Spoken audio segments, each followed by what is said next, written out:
ai ho mai ko ia asane vuna I he fiafini. Pi veni na e whakahoko foki ai whakataha ko ia ai komiti ai kakai ane po.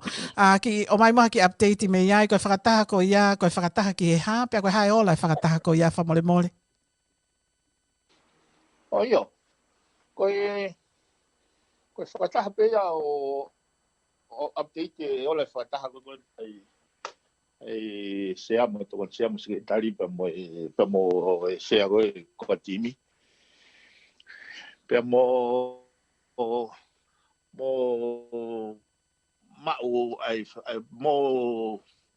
sia pa ha whakauka ai komiti lewa moving forward me hen ki he fili. Oh, okay. Ai na whakahoko whakataha ne po pia mo sea ko ia ko team. Ko tau mo e whakataha ko ia. Mana tu ina alu foke executive ai sea mo to kon sea komiti mo sekretari whakataha pa mo sea ko team. Ko ia. O se whakataha ko na mai no report mai ki whakataha whalufua Ko ia. Tau toko. Ai anga nau tala noa pe mo anga nau me nau anga nau ongo I he whafotunga anga ai whitanoa aki. All right. Nau si. Aka fe potala no ake ni ai sea ko ia o komite kakai fatai helo pe mo ni sekretari frataha pe mo sea ko ia o ko team na na tala no ke ila pe ko e mau tau polo kala ma ku pau pe ki tau eke ko tala no ni ki he ha e pi veni pe ko ha ola tala no ko ia ko tala no he nai tai ngone kamata alwa tai ko timi ko ke ngahi wahenga na as mai me he kakai na whakaamu whakataha mai ko timi ki komiti ke unga ke whakamaapo ke kakai he ko osi mahino pe ke kakai ko pule'anga ko whahinga whotunga pule'anga ko niu kai ke nau loto pe he tau nau hange o toi maalunga nge nau tui ke ngai ka veinga patoa. Pau hinga nau pehe o nau fotu mai LELEI ke nau whatahai mai ko timi pa mai komiti ko ini. Kana I he pehe lewa na whai lewa whakaukau lewa ke whahto tala noa pe ke ko timi. Na lahi pe whahinga na ke nau loto ke toi whai pehe kana lahi ange pe mau pehe tau respond pe he mea common sense mo anga whaama kakai. Ke o ngā ke tuangi ke kua timi ke maha nau tari. Pa toki ope moe ke kakai. Ai ka koe osko koe mea mahino koe ke o kai ke recognize he kua timi ai komiti. Pa koe ke nau toi whaam nau tolu. Ai koe tara mai ena koe whekau mai koe me mea. Ke saengi nau movete kai oi. Tak tahau pe kono wahenga peta. Tuku pe ke kua timi ke nau pure. Right. Aia oku osi ko pe ali poti mai leva ki he komite kakai pa na ku lave I pe foki na whakahoko ia ane pope. Ko ha leva reaction ai komite ai kakai ki he ola ko ni o whakataha ai sea o komite kakai pa mo sea ko ko team. Io. Tai ripoti mai pe he kau tangata ki he ke whatahalahi. Moyanga nau whakaukau. Pea koe react level, koe consensus level ai komiti I lahi ia. E nau move on nau tol he campaigni. He whakamama. Move on nau tol he whakamama. O completely disregard o kui ai hakoa team. Aia ko osi ko ne tuana ko osi sio tauia ko pau ke is a head on correct collision ia pa mo. Is a head on collision ia pa mo ko timi. Right. Okay. Piveni ko vona na tau whenga mai ka ko uhi ko. But anyway. Okay. Ki whenga tua ka vuna he maunga taa. Okay. Okay, malo.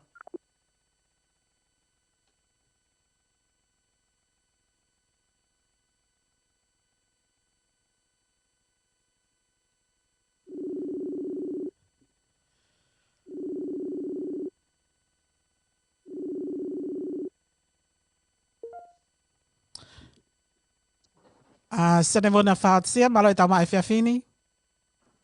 Se malo dala. Yahu. Tangata moniko, tangata maungataa moniko koe, sio ne vona whaotsia. Tu mau be o PEA e gimi a ai o programa ku whahano inga ki kakato Tentoki Kakatoina. kakato ni pete kong magiabin. Malo aupito. Kai ke e vona whaotsia ko lau koe whainga maarie, pia mo e taha i whainga maarie, ai kau koni pia mo koe i he whiawhini, pia mo o anga LELEI ke kau mai ki he polokalama ko ia o e whiawhini. Vona ko ke whewhe hake? Koe hange ke lau e se tita. Te tau alu ko toa be tau tō. Ka te kei ki taimi. He kau kai whoke pehe koe tau alu pa toi whoki mātaha. Ika, koe tau alu he kai toi whai ha whoki mai. Iyo e? Koe ai. Ole wa, koe tau alu he tai alu ha taha. I maari.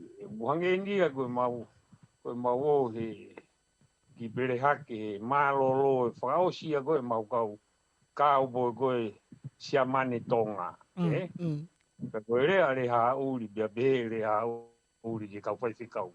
Kau whai whikau, o mou tolu waf, mo tamasi ko sisu. Ko re ange ki ai, ke tuai e whetuku, ke ki tuai, mamari e whetuku, he ku tuai e whetongi. Ko i ai, ko re wa whetuku, he ku tuai e whetongi. Ko i ai, o rewa, te tau alu ko toa pe. Te tau alu ko toa pe, he? Kai ko taimi sai aupito, ka ko ke sai pe, he? O sai pe. Oh, fantastic. Kai ke ko taritari foki koe pe mo e loto fia mo oni ko koe foke tokon pare mia malolo a tonga a sione vuna whaotsia pe ko ke heni ke whakahoka whe pōtala noa a ki whe lawe i pe mo ngai ka venga koni na ke loto ke whaia e pōtala noa pe mo ho o ngahi ho haa whe lawe i pe mo i pāti patoa ke isi koe a lavu pe mo ngahi apalai koe pe koe kore ke tau hianga LELEI ki naua ki tua. Ko pe he e vuna takamata pe mua pe a mehe o ngahi ho haa ko ia whilawe i pe a moe patoa. Koe hangahi mea ko ia ko ke ho haa ki ai, pe a koe hae uhinga o ko ke ho haa ai ki ai. Koe malo se tira, koe foke koe ho haa aku ki pādi, ko uhi ko haa de LELEI a ata. Koe kongo i pe e au, koe haku hoko ai. Ko haku hoko a mau taimi ai MOVETEVETE koini. Kono moni o naini. Ko ane bō, nai whai atua ai alu ai toinga e mau timi. Ki he tonga tapu urua ki. Pena e whakaha FAKA'OFISIALE ai.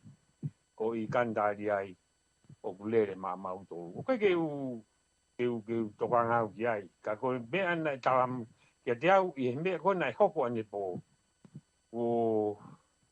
Ko kai ki lava ko fai MAVAEUA. Ka kono lea tonu au hanga tāri e ko mea ia koko taimi. Ko whakaamu pe ia. Ko whakaamu. Ke mau whainga mua. Ko NATULA pe ia. NATULA pe ia au hasoho sai eti. Ko ne mawahe pe tangi ai taki pia kuia i rewa e NATULA ia ko ni. Ko ne asi foke e NATULA ko ia. Ko uhi ko u interest of us. Na whaambeau na lava ke mauhanga solova. Ka he osi ane po mahino mai ka te au. Kui kai ke lava. Ka ko mea MAHU'INGA ia te dita. Ko mau tolu mo mau takitaha wahi. Ke mauhanga tokanga. He ku MAHU'INGA ke hanga ho mau ngahi wahenga. O whakafoki ki mau tolu. Ki whare ai. E ko mea tango foka ko ke urawe ai lewa peki ai. Ko mea koina mau hoko mai ko ni ke o wae lao e ono kalanoa. Ke iloi mea na whakafopata ai e lao e ono ko ia. Ko lao e ono ko ia nai o mai. Ko mea whekau waki lahi taha ko whakamau. Nai o mai e he PULE'ANGA nai toksi tua ko tui wakano. Ko o mai ko whakahino lao ta taute. ko klaive e tu watina ia tu wano. Hino lao ta tau be na iai ko nai hoko atu mauto. That was the beauty of exercise. Kai ko mau me moto mauto hino lao. Ka ko pango. Nai kai ke lava. Ke mau kau tamo. Ke nau hanga talangi. Io. Ko aho ane fi nai kai ke mau tu ai. Ka ko hanga ia o mo ui. Ko ka ai hame au te ngoi na te tono no. You have to admit. Kana kai ke lava he mau kau tama. O admiti. Aho ane afi, ko lao ni nei o mai nei ke mau tui ai. Ka ihe aho ni ko mau tui ai. Kai foke lava e ta whake taha. Ai e koe kau no pere, o to admiti, o tala mai. Ko e nia, monia na mau tui, kau kai ke mau tui ai he aho ni. Koia. But that was the beauty of exercise. O kui kai ko ha toi whakahino la ke he. Mau hau pe, o toi polo pe, o mauhanga o mai.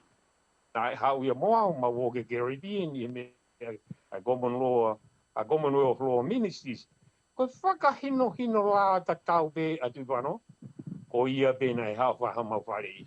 Ai nai tonu ke whaingo fuang. Ko ura whafofa AUPITO pe. Io, alao ko ia e ono. Alao ko e ono. E vona ka take pete ki mau tala noa atu, ko ki lahi pe mea ke ta coach roa i ho taimi, ko no ka ta mai pa ko lave i pe foki ko fofua taimi ni a ho o polokalama mai pe mo ki mau talo pe a mei he a ho ko ia i ho i he tau ko OSI i ho FAKA'OTUA i no sila. Ni ka ko fofua taimi ni a ho o kau mai pe mo ki mau tolo. E vona ko ke hanga tala noa mai ko mea na ke ho haa ki ai, ko uhi ko mo whakataha ane po, pe ko mo whakataha ane po na i declare ai ko IKANI TALIAI ko ia a ho o mou whakafofonga ma atonga tapu uloaki.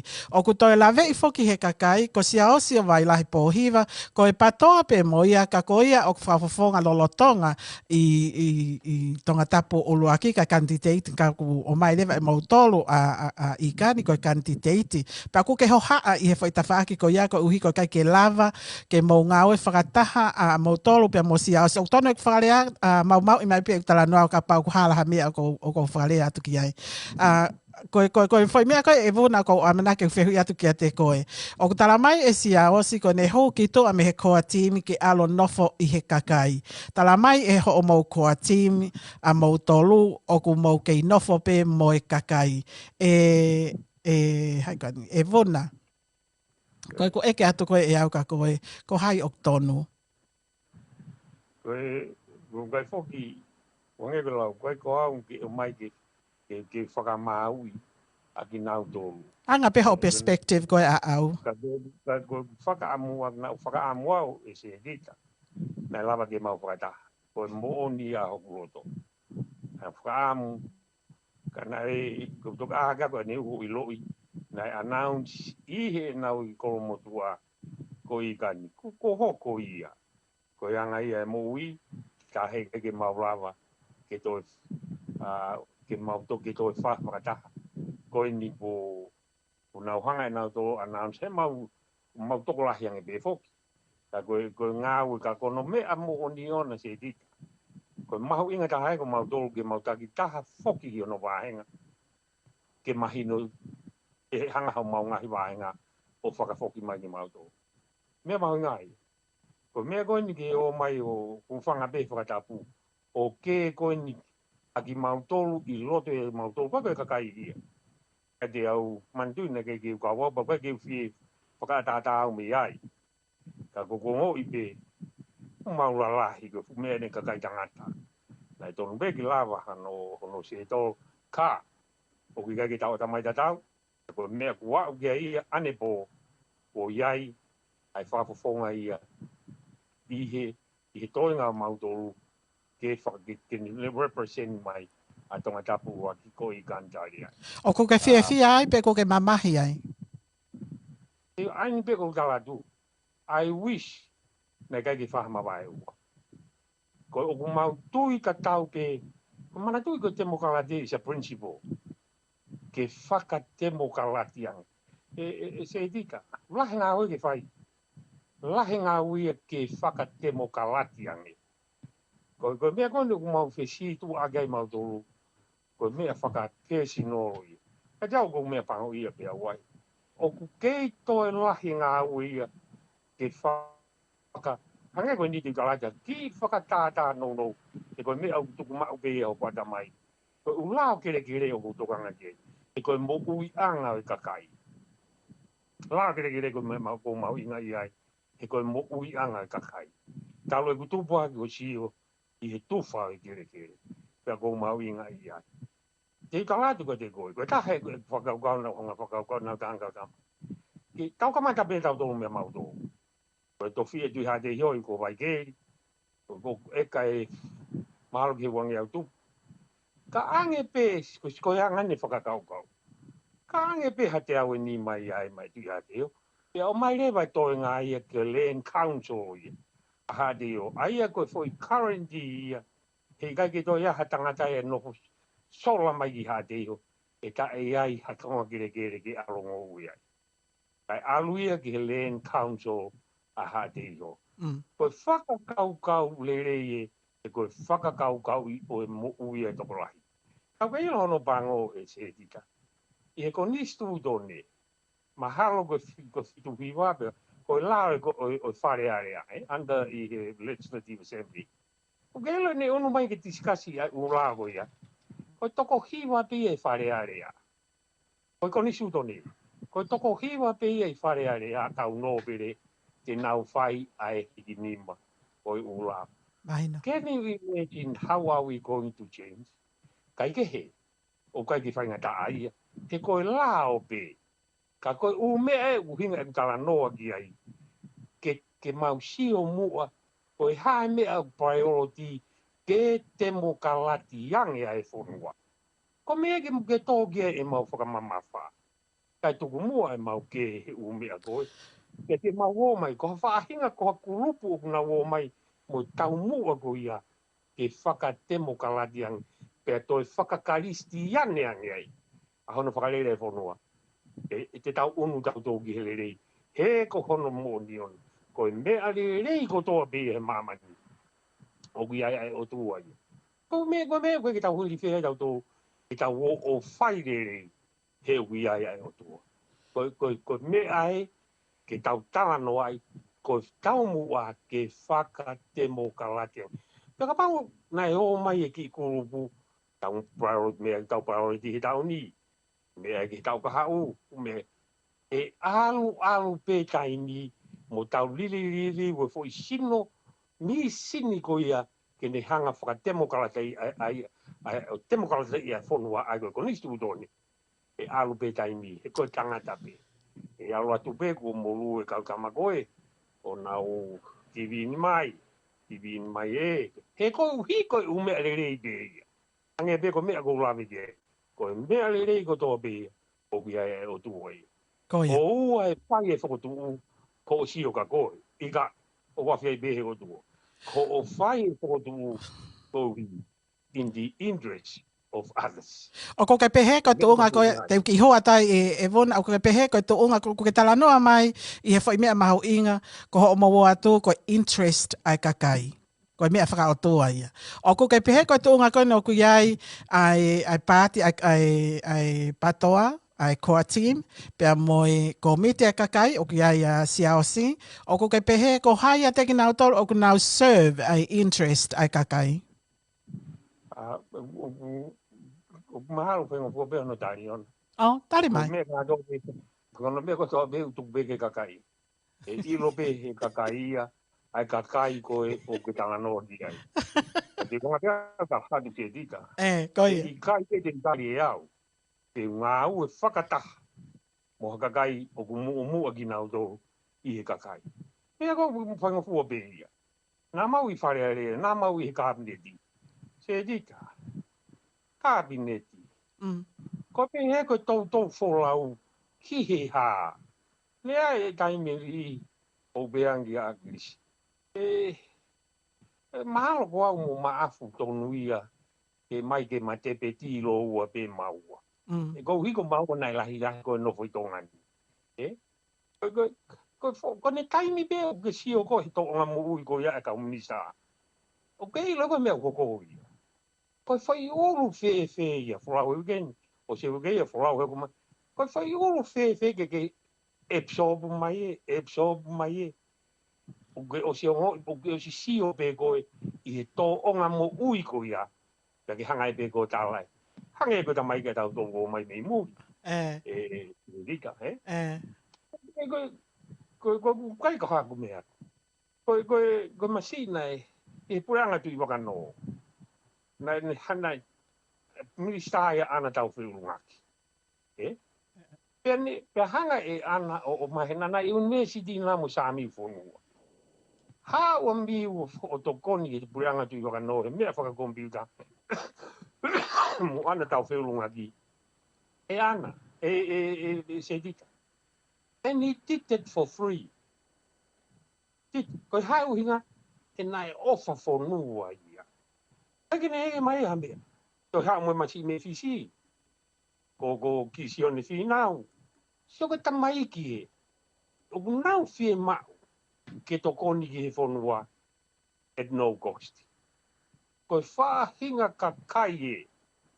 It out fear ma gay for no. A guy gave carry out, it's a tika. Hakakai o ge hao ekeho mahu'inga. Kihe for no. Rahi kakai de na wo mai bina do e ko kakai ofa fo nuoi rahi ka ni to mau to ge ai ka de ka o ku ke rahi pe ho tau kakai pe ka do o ku na whanongo mai me mui ka iai ha taimi o ku kore doi ke o mai o to kon maatonga te u tu de et no kosukam e kono uinga ko kakai ofa fo nuoi They are there for the sake of others. Koia. Whaahinga kakai e whie mau ki nau ngāwe iha puleanga pehen, puleanga masiriwa pehen, koha kakai ko nā wō mai nā tō for others. Ko kai ko mai nā tō ke pesu e nau personal interest first, then others. Ikai. Lahi kakai ako ia. Koia. Ko kai ki honga.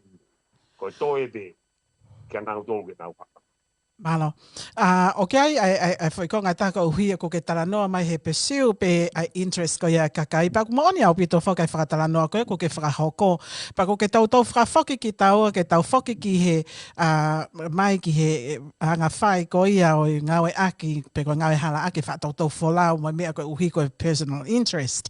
However, te ka te ki foi fe hui ko ni ko hui ko me ko hui ko tok fo taimi pe ni e tau po talanoa pe mo ko e talo ai MOVETEVETE ko ia PULE'ANGA ka oku taimi ni ku ke ngau whakataha pea mo se misisika i he core team e vuna na iai foki ai ngahi ongo na o mai i he taimi ko ni o MOVETEVETE ko ia PULE'ANGA na ke pehe kai peke ke ngau e ko e pea mo se misisika ko hui ko ne whakaleiti hu whangai whakatapu ko si sai peke isi ko ia ke te ko i he taimi ni ke mo ngai whataha ko uaki be ia ko gange ko lau pena ma o me fe fo ile a ko ia na ma na to to be a o che mis ki te piti be ko hai na ne fai fo ilau ko ia sai be ku ke ke mai nga tonu ka ia ko ia ke ha ku le a be he a wow ka ko lau aku pena ma o ia me fe ia o ha o pe i gai na no ho na lo to be a ko che mis ki no be na te piti be ia kene mo mana tui ko pare mi a ko ataha ke hoko o taki ko mea mauinga ke te au ia ko kakai na nau i he puleanga e ko puleanga ia o ko mea ia kula e kai ki lava ia e a o ka kama ia ni o se ka kama na do na mai me tu pe a na tau sio ko to pe i he paro parema o mea na e hoko ko ni kana uhi ngai na loto ai kia POHIVA na ko mana to i ko fu me ai na mau to lu pe loto o kai ko o mai ni a ka no pe i kai ko no fu pe ni a mau to o pe o mai e ki hau ki ka he ka te ki be ko fu me ai na mau to i loto pe ya mau to ke he ai mau to ke ka koe uhinga a kuange ko lau. Koe futa ulai. Mo nia ko mauto ke mo POHIVA dai ni mo pare nia. Ta ulai ni si o ia ana. Ta ulai. Ni ngau le PULE'ANGA whai ka hange ko lau. Koe aho ia nea si. Koia. Koe aho ko he kai he sea mahalo. Koe angai e ni si o ana na ke he nea ko ala toke a kinu sila. Pea na o si ave to ga o stan wa we ka tama ai ko pago ko ka ya si ka ya sa ki lo ki ai ke ava mai ka Kei lahi peho taimi koe ke whakahoko hanga e au ngā mai whanua. Ko ia pa ke toki ha o ha mo ata ko ya ke au ki se ia ko wa fi lahi pe tu mai me he a ku mau si whakawha ia ia ko ki no no tu pe he kai nei ange ko lau ko ia ngai ai tala holo he kakai e nau mea nau tō. Ka koe ni mau ki ngā aue pe mau tō. Ange ko mea ko ngau i kai. Ko pau pe ke mau tala no ai. Ai LELEI whakalogu fua kai mu'omu'A mau pe ai interest he kakai. Koia. I hanga koia ho whakakaukau te whakafoki mai ta tala noa. I hanga koia ho whakakaukau i he taimi ni. Koe hae mea o totono ke whakahoko e patoa ke nau I kuna ai whiri koe ni nove ma VUNA? Se tita ka tai no peki ai. Ta taha foki ki ono wāhenga. O ta taha nofo ai o ta taha si o ki ono ka inga ke hanga mo kona mo mau ngahi ka inga whakafoki mai ki mau tō. Koe mea koe ki ha mau tō foki koe na ki he ko nia ko SIAOSI he osi ane po nau he ni pia ia kana tamba pe ka masai peke ko asi mai me ane po ko whakahingoa IKANI ko ikai ki tau ko tainimi let's just face fact ko smahino ia ko ikai ki aha to ko FAKA'OFISIALE ko ikai ki aha to hanga whata ko mea MAHU'INGA re wai ia ko ki mau tō mo mau ngā hi wāhenga ke whalala mai kakai ka mau tō. E kai ke tau o tau tō o ngā au e whakai ki tau tō without our constituencies. Ko pau ki unofo au tonga tapu whitu, ta ki kaha nofo I hono wāhenga o te uiai. Ko I koe tainimi ia, ko whekte ahoni, ko kai ke maulawa ngā whata. Ko tainimi mau ka taha nofo no wāhenga o whingai. Ke hanga ha mau ngahi wāhenga o ki whalala mai ka mau tō, ka mau o whakahoko mau whatonga. Koia. Ini tere, ka pateri sa fact of the day. Ko sia whaka ani ihi e VUNA koe to unga koe ni mo ui LELEI koe pa ko ke tala noa mai peki ai ko ke toi hao mo ui mai. Ka ko pehehe ni ihi hange na ngari lahi a ngā ue whakawhalealea ki he wheito una pe o kutotono nai ke hanga pāsi ho skills pe mo ho experience ki ha taha ke whiri I ho wāhenga koe uhi ko to unga whakamo ui LELEI koe kai ke mauloto ki ai ka koe ngahi talanoa koe ni oku o hake I he ngahi talanoa. Koe maari e whuki se dita koe. Na wa tā mai mi pare mi e quarantine a du siti. Wako tōpule ko tuno ki puaka e ua hen. E osi e tawha arei e hau pau pehang. Mandu ke tō mai great waine. E koe anga o ngā ue e se dita. Osi tawha. Wako ni tokoto bege ki MALO. Wako ni aluia.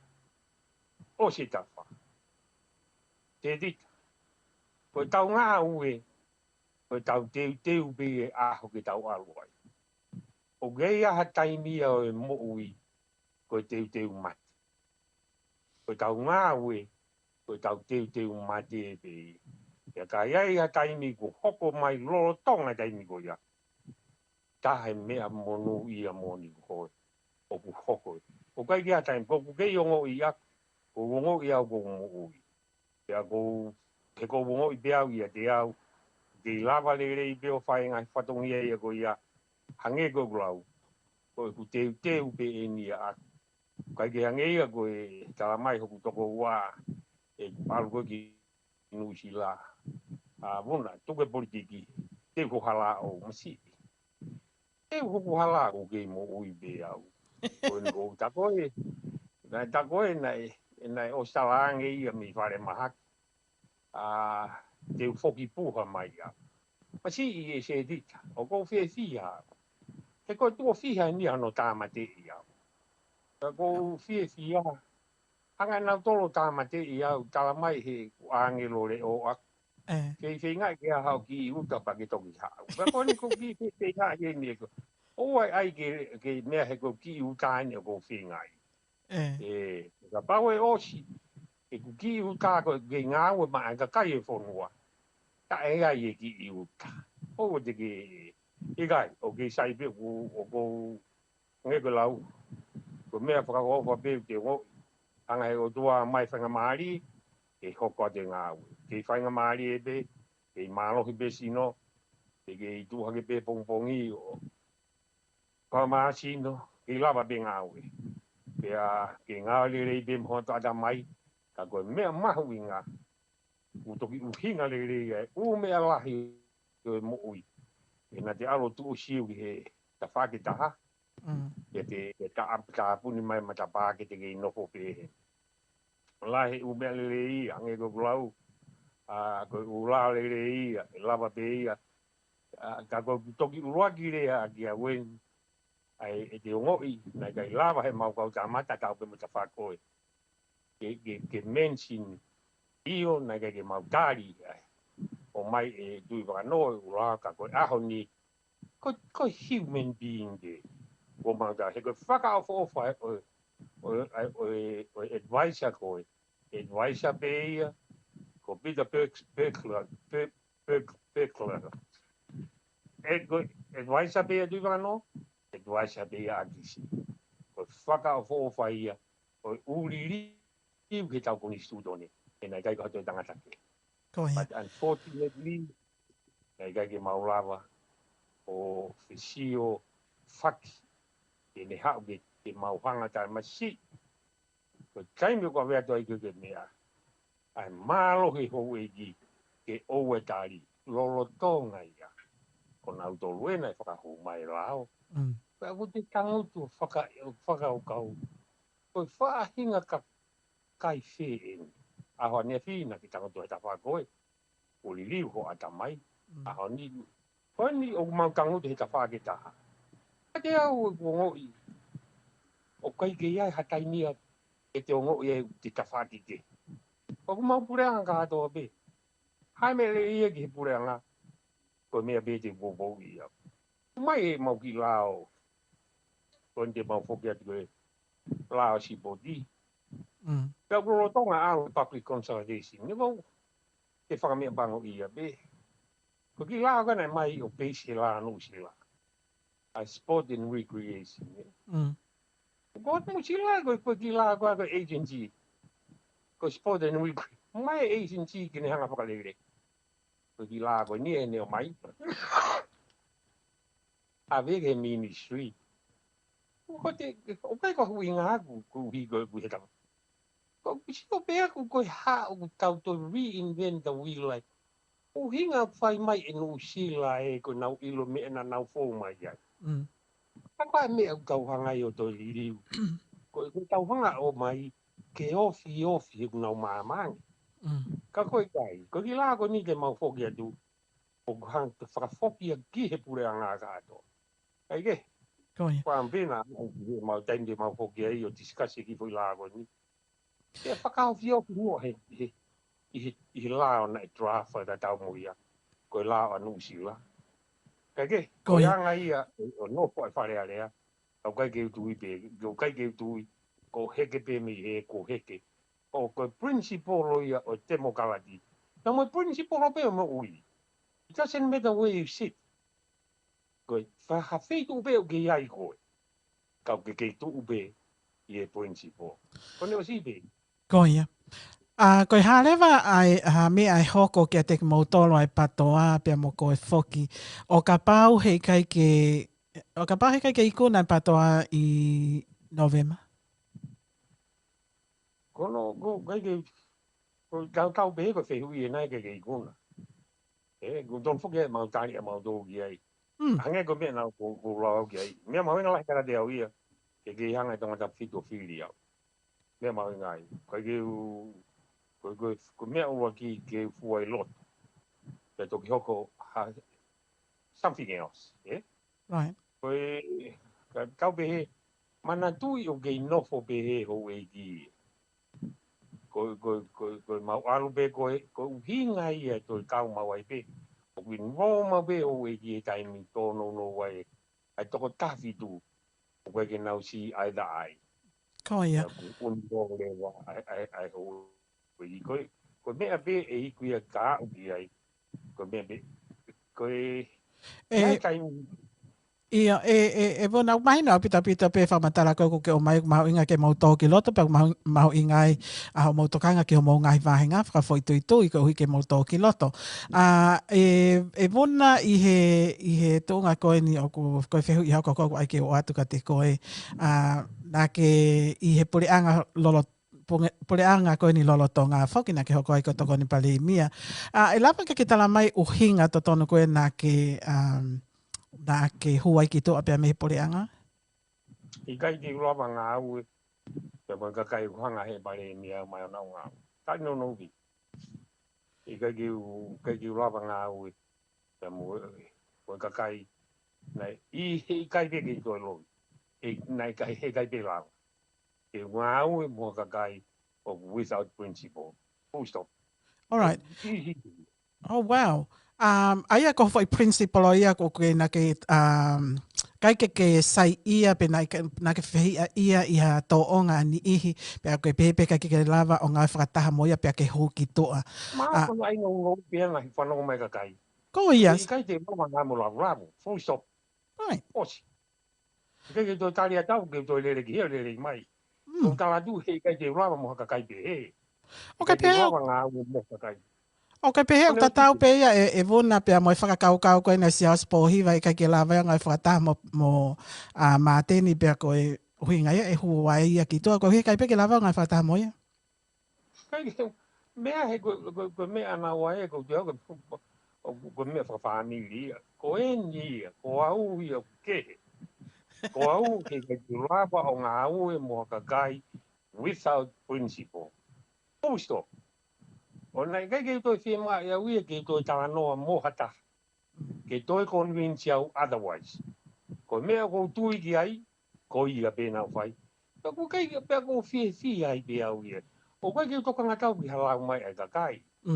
Ika, ko mea ko mahu'inga i au, ko mea ko tu'u ai, ko ia.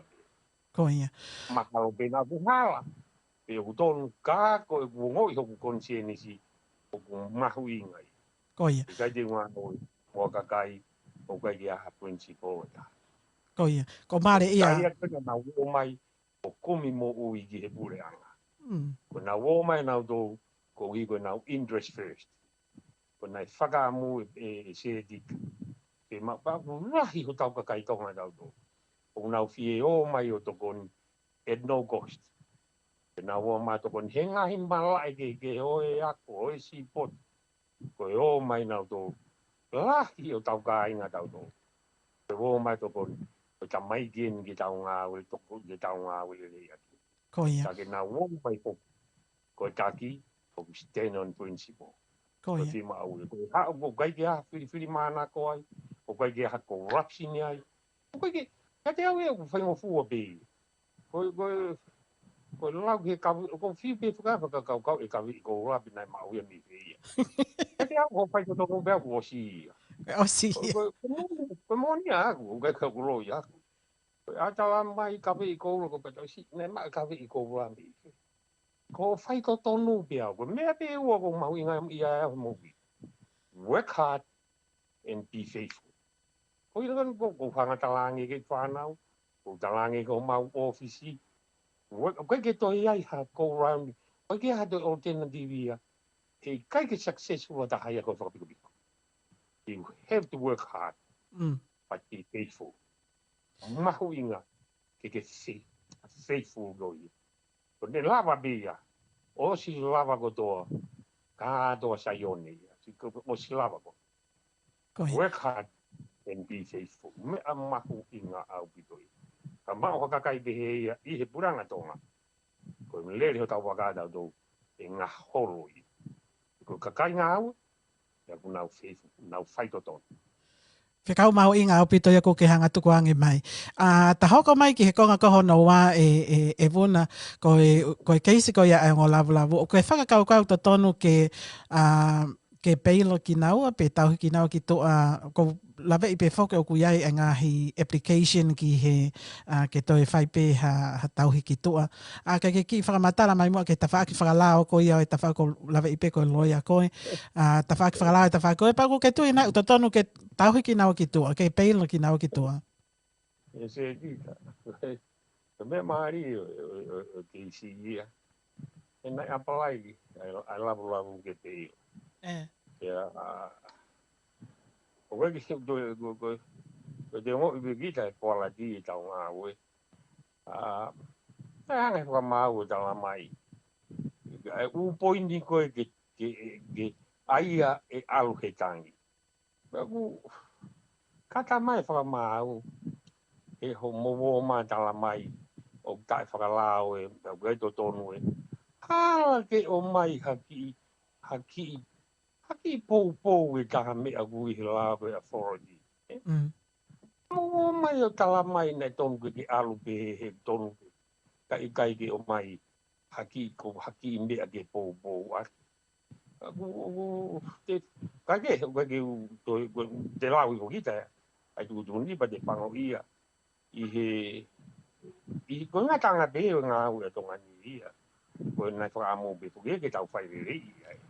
Ta ko mea koe ke pehe ke toi ko kai ke toi whilawe au ki mea ko ai lapu ko nai ko soko ai tu tuni e whakamau kai ke toi ta ko no osi ia kai ke toi toka ngā tau kia ko whai tu tuni e whakamau ka kono lea to tonu se e koe kai hange koe lau ko ia te au ke ia. Ka pauna ko hoku mai. Nau hanga, nau fua koto, Wow. Ko hui he kau parangi. Take the fall. Nai e tangata kau si lo I be. Nai how a be he mo ui. But he took the fall for us. Ka pau na ni lava. Took the fall for his wife. Even nia o ke he osi o kune kei te ke pe kisi ono mari ke iai e. Ko nofo. Ange ko lau nai kai ki wamana ke urea ka he kai ki uto lava ta ere a. He ko ui ko kai ko hanga whakatangata. Ka pauna ne hanga took the fall. Ha, pea ilo bei. Ilo bei ko toa ko ia ko toa bei ko ni mea bei ana. Ana e awe ke mo miniti whakaosi. Me hanga be o si toi tuku be. Mea ko toa. Pea mai take. Mai hono mai. Ko te whakamea pango I ai. Kai ke tonu ia ko mea ke tau whakalongolongo ai. Ka koe ka kai e. Koe quality e o ka kai. Nai kai te kai. Ke ngā whakataha mo nau tō. No be e kai ki ai. Koe quality e. He kai te rawa ngā. Right. E vona koe mahalo pe ko haku whehu I whakaosi pe ni vona ke te koe haho whakakaukau ke he pule'anga lolotonga o ko ke pehe I he whaikeisi koe ne aongo lavu o ke pehe koe current government is making a mockery of our justice system pe kai. No, they are not making a mockery. It was fight on way from Maui. About now make a mockery of it and now get away with it. No one is got away. Because she'll give me a FAKA'OFISIALE system. But independent of the judiciary, still prevailing down. Don't fear down though. When OSI from our hala. Koen ilo be puleanga me una tuai ilo fa ma. Koen gos. Ki tau to e teni mi ton ki tau hoko at.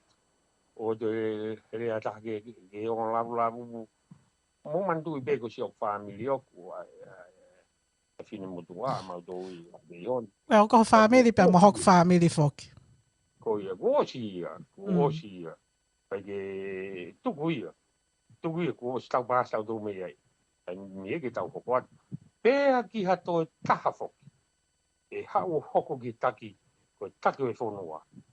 Ka taki. Fili le ka kai. Ke nau hanga toko ni ko. Ko mea ko whaare aki. Ai tare ki ta ko Hollywood ko Steven Spielberg. Mai tai tēni nei Oscar he tai tēni i Oscar he Jurassic Park. Ka ko eke ko ka Steve. Steve, how did you do it? Sio ke tari a Steve, i tamai Steve. I don't know anything much about making movies. All I know is how to use people. Ko mea eki he kau taki o e whonua. Use people, but you have to bring people with principle o ngā ueaki ki nau tō. You have to use people. E kai te ke lava ko whalere whonua e toko tahti. Ko bai himia mori tonu rau ki ai, ko tau taka ngā e ku tari ia. E fua ho kawenga whakai ho mawhasia. No i hema pena tō. All you have to do, ko hanga o mai nau tō, ke toko ni i koe, e mea ko tō peo ke whai, ma ai ka kai o e whonua, ko e hano inga, ko i hui, ko i interest ka kai o e whonua. Ko koe te ke hao koe mo e ka kai, ko i nau mea ku nau o mai ai ka koe, ke mau e nau mōmi. Mea ko nau hoko.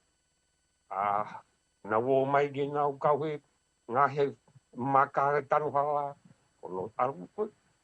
Anyway, koe ke, Koe. koe si mau pataki, e hao o kai ke ngata he me taki, ka ne ilo foki hono limitation, o mai i ka kai, e toko ni koe. Kau whai whekau ena, ka kai ako ena, lai.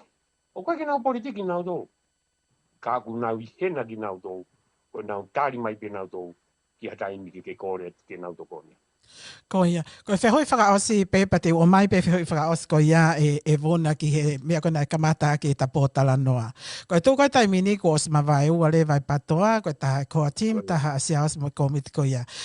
In the meantime, ko tui pe e kai ke nofo noa ai komiti ko e, ka paulewa te nau tō whiri mai nau tole, nau toko taha whitu, pe a whiri mai e mautolo ho toko taha whitu.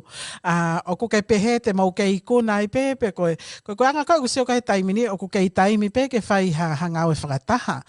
Kako kuanga koe whakakau atu e sione VUNA whaotosia. Ko hai hataha i a SIAOSI mo se misisika e fufua mapelu o tuku lolo pea for the sake of others, for the sake of patoa, for the sake o visone pe mo movement ni. Ko tuka taimi ni una whakatau tu loa pe e na totonu pe mo na tatau ai pe mahau kau mai kai mo mateni, I don't know. Ka koe pehe ka pau e lena tai pe he taimi ni e whaunga koe ni toko taha whitu ai. O ke pehe te tau ikuna, o ke pehe o kuhanga o ki taka whakamole ho tau taimi o ka pau he ke lawa solo vai ni. Vuna. Mai te, se dita. Lelei au. Ka pau he ke te mau. Ka pau te ka pau ke te mau loa ma. O solo ha mau baro mare ma. Tuku ai whonua e furahi. Mau oa whaha mau ngā au e mau tō. Ka pau ke mau lawa solo wa. Ki palo pahe ma koe. How are we going to solve a bigger problem? Mai kakai. Ko whambe au. E lava, e kei lava pe ia. O te whahare sisita ia. O kei lava pe ia. O kei lose hope au. E tai lava. Ka koe, ko au bete tok tae ka misi o. E kunau kala mai pe, kunau whai e mau ngā ue. Ka ko, e kei lava pe ia. Ko mōni whoke mea o ke lava kei. We have to worry about the people. We have to worry about the people. Ko fai mau me ai ka ko kakai e o nau si o mai. Ta ke ke tu iau o ko to ko no ke lava i kai. Ko ha mea lele yange ko lau anai. Ko mea lele ko to be o ai o tu. Ko mea tai malawa seemingly impossible. Ko possible be e lava be ka ko yange ko tau whambe e te gai ke o si tau whare area ko mau. Ko ke i lai be taimi. Ke lai be taimi. Okay. MAHU'INGA ke mau o si mau tau whare area ko mahino ti mi. Ka mahino rewa ke tau i kuna toko lahi i nōngema. Ko Ka ia. ko ke tu te au ki ai. Ia. Mananui kai ko ha kehe ni ia. O kai whoki whainga taa ni ko kehe. Ko kehe pe sino be ia. Ko mea ke principle ki ka tau be ko principle demokrati. Ka koe mo pe koe o don pe whoki mau hanga manatui. O bukau mo lava PEA bo ke mau solo ha mau palo bare ma. I mea MAHU'INGA ia demokrati. E ko demokrati aina o tala mai be for the people, by the people, of the people. Ko mawat be mato ilo ei. Ko kai ko mea ni mai kakai ma lele kakai. O ma tono solo wa. O kai be ke lu so. O ko tu be ya be ka u ku ka kamisi. E ma to si o kai o de ke lu so pia. Ngai be la o de ke le sita ka kan ti di. Ko mention be no interest. O de ke le sita. Ta lotu pe ke tika, Ko ia Ta talo lotu tope. pe ke osiang e pe ai poni pa ke tā urewa ke toi ngā koe. Ke mou ofa mai ia mo wo ke lotu he sā pate e a tau o mahe moni te ko mai ho tau pala. Kai oua ai ke tau lere whakapo ui. Ko tau pāhi he whonuan ki tala no lotu. O si ia ko tō ia ko tō atu. Ko ia. Kai ke he. Vuna o ke hataha pia mei he matanga o ku whie ma o ha mo ki ikai. Kai ke uto e awe kia he ku hik wholoa hao na wha mai. E vuna o te ha mea o ke loto ke o mai he taki polo kalama mo i pōpō tala noa koe ni na ngari tokoni ki he tau ngā oe pia ki mua ia pia tau asita polo kalama. Pia ka pau ko koe ke hang koe mentoa koe a SIAOSI mo se misisika koe hanai hao whare i ke whakataha ia ki naua. Pai ko fua be. Pai ko fua be ko ka kai be o ku ia na konsenis. Ka ko ani ko ro o mai be o fai tanga no lelei i mo lelei whakalu ku fua. E ko mea MAHU'INGA e se dita. O koe ka kai una whanong mai. O koe ka kai una tui mai. Tau tonu ki mau tolu. E mau kalu se whai fo ke taimi lah. E mau interest whakai ki mau tolu. A koe ki o koe hi koe interest e kakai. Koe mea ia. Principle e demokrati. A koe principle MAHU'INGA. Koe te heni ata. For the people. Mea MAHU'INGA. Ka pau koe loko ni kakai. Ke tuku mea kai whaita. Whai e mea kuroto kia kakai. E koe mea ia o kuroto kia e kakai. Ta rotu be. Sai be. E gei taimbe. Ta ku whakamu be. O se whare area. O ku kos mau. Ai pāti te deu. Te lere ki nove ma. Koia. O ko toi mana tui ha ke vuna ki foi fehu i koe ni vuna FAKA'OSI. Ko i loi nā ke fu uofi au pito ki a kilisi POHIVA tapu pe moia i hono o mai i he polokalama koe ni.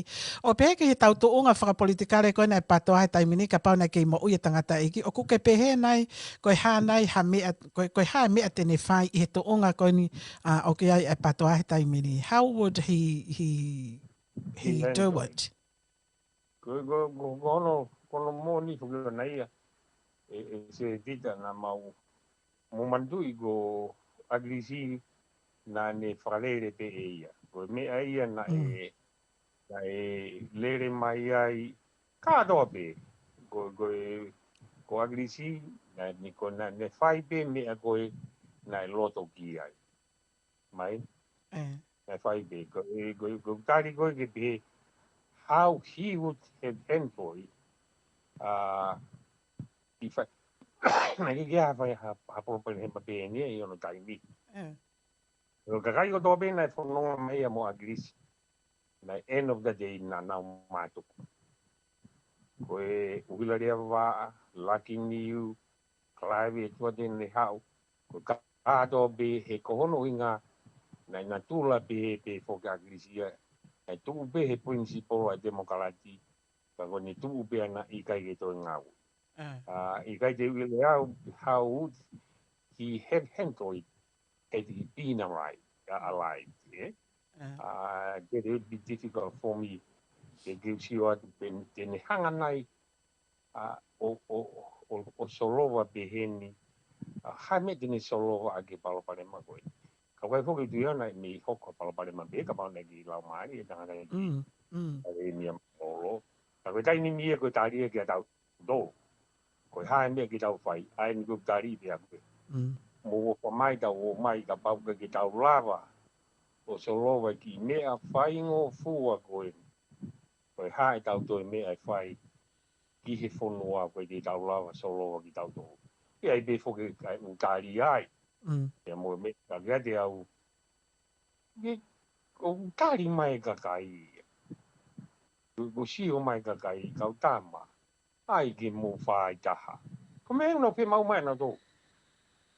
Ko mea mau tō. Ke mau tuku roro mo. Tuku e tau mea. Tau o mai ki tau whakataha. O ka whakataha e pāti. Ka te teu e tau rere. O kai ki tonu e ki tau. Tau kange kula, kua ki tonu e tau mawara. Ka koe, ko au hupe te u. Te u lera te o awhia tai se misi. E kumau alu puketi ni tonga tapu uruaki. Te a kua tigrea, hange koe lau. O te kai te whaha le hale sisita e a kanti tei. Ka koe whi mau. Ka ulotu pe mo ngāu. Ka whakampe. E osi e tō wharearea ko ni kua māu e pāti. E te teu e whiri anō. O te ke tō mui. E ku māu o tari pe kakaia. O e hae mea o hoko. Ka e toi māuang. Ko nau whanongo mai o ku tahape. Ko ni toi māuang e o ku tahape. Kai ke e sone vuna whao tu sia o ko whakamalo atu ke te koe whangamari e koe ni ko ke te wange mai polo kalamani ko e whawhawhonga a whare alea whoki ko tonga tapo whitu pea o whamonu i atu ke te koe ngā hi ngāwe ko toa pe mi ho tau whonua pea pe he whoki ki he teuteu ko ia ki he whiri whare alea o nove mau e tauni. O whaatu ke te koe pea whakatau ke pe te ke ngāwe LELEI pe o te ke fu o ka uhi ko ke ko ia. Kai ke o whaatu ke te koe, pe whakamonu ia te ngāwe. Malo. Malo AUPITO. Ka tautai mena toi mini te ono pia hoko ai walu he whiawhini tui pia kongalele ato ai ui koia le tio TV tonga. Whamaha PULE'ANGA kia te ki mautoro kotoa pia o mau mea mai i he whiawhini. Tau kau whakataha pia mo a Paula Piveni Piukala i he laini i he taimini Piveni. Malo moe tamau o ai whiawhini. Oi tala se tita. Ka take wha mole pe Piveni, mga tuunga i he si whaatautou. O kai ka uhinga ai o ku lesi ai ho MAHU'INGA kia te ki mautoro. Kau tui pe, kau uhinga ko ai atua, kau tui pe ako skolosi e naho whakakau pe he. O te tokaka ko silo pe ko foi tapu ni foi umo. No. Soange aki ai. Kai ke he... Pau ko fu suipa o tala apa i tai. Malo AUPITO. Tono no. Ko uhinga ai ko la kole fa mole atu ai te lia na kolose foi whakakau hala ko ia i ho whakakau. Kau kai ke pehesi e mau whakakau e Piveni. Kai ke. Kau ia whakakau. Oh yeah, that's the man. Kai ke o ko tari koe mo loto fia moni ke polo kalamani e piveni kona ku ke osi talanoa ma ane nai ki he ola ko ia o whakataha na e whakahoko he sea ka pāti patoa se misisika pe he foki ki he sea mo sekeritari ai komiti ai kakai. Oku ki fihi whakamautola ngahi aho ni pe ko hai ko ate maui koe patoa he talamai he ni i koe koe patoa moe pe he kai foki ki tau pe koe patoa whikaurake patoa whikaua ai. Ka koe it's so confusing.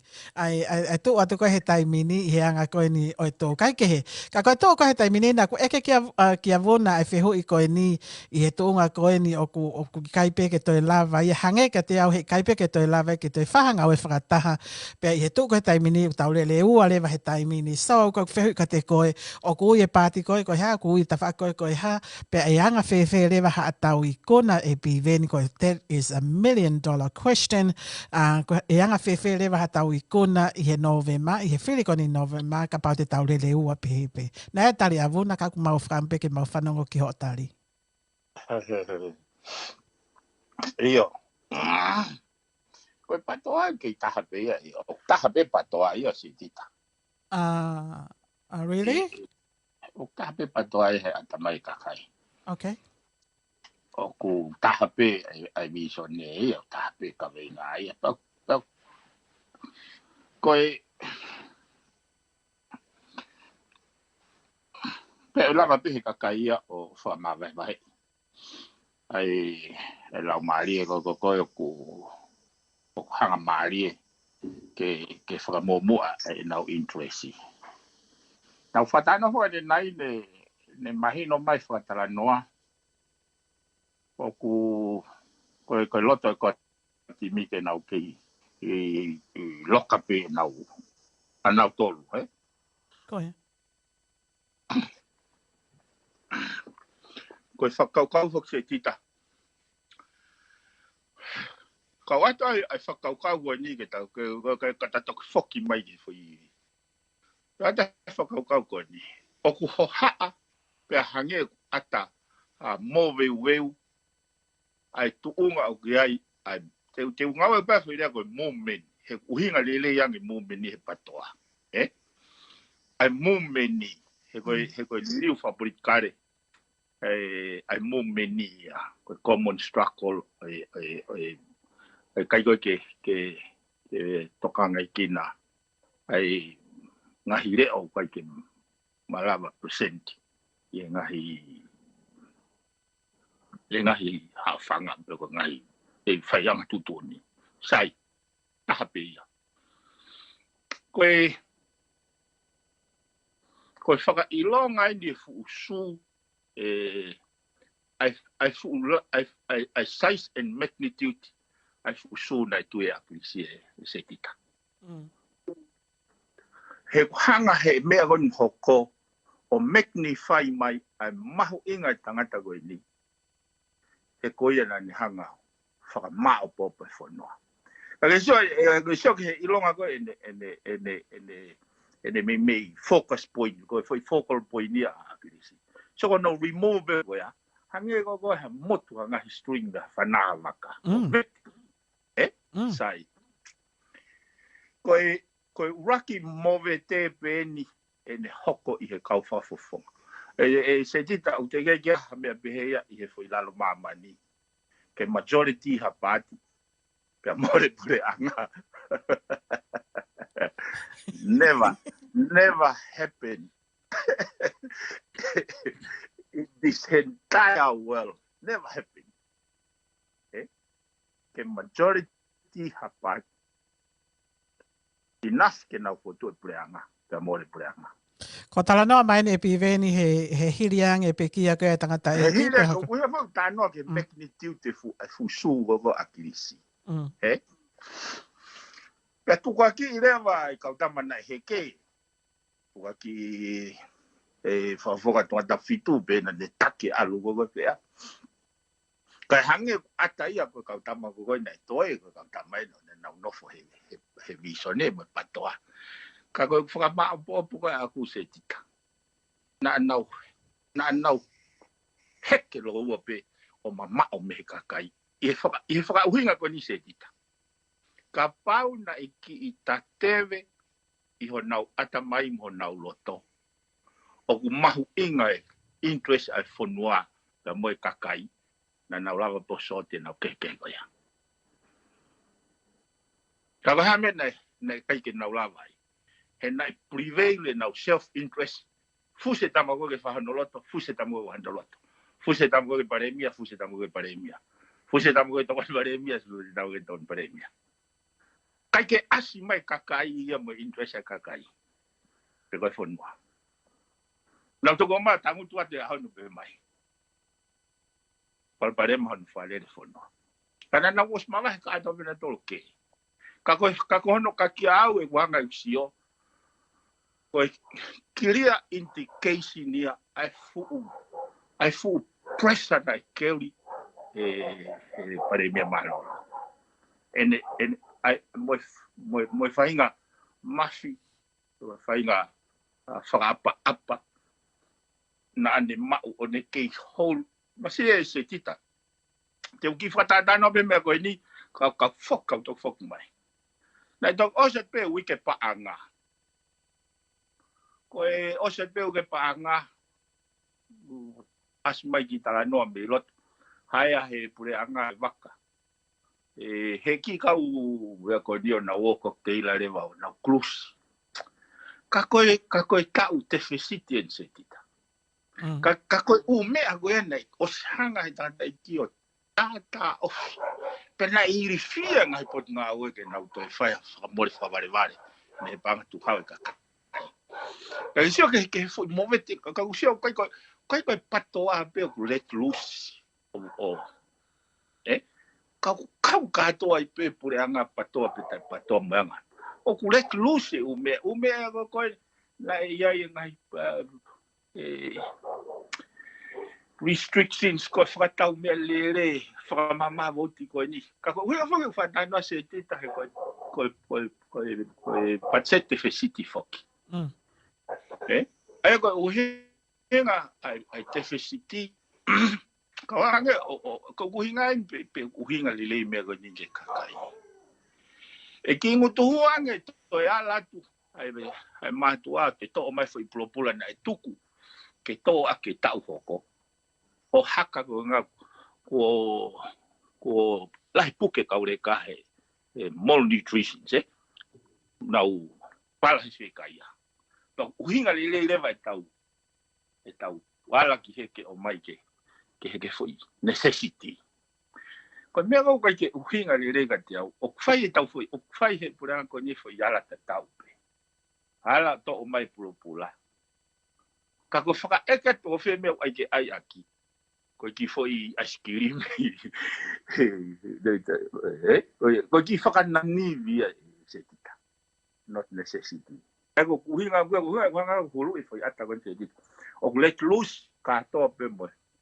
Mo whanua ka kaune hanga tala mai ai fu foi.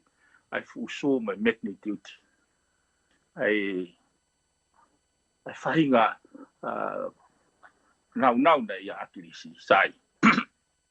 O hinga koe kulau koe aku koe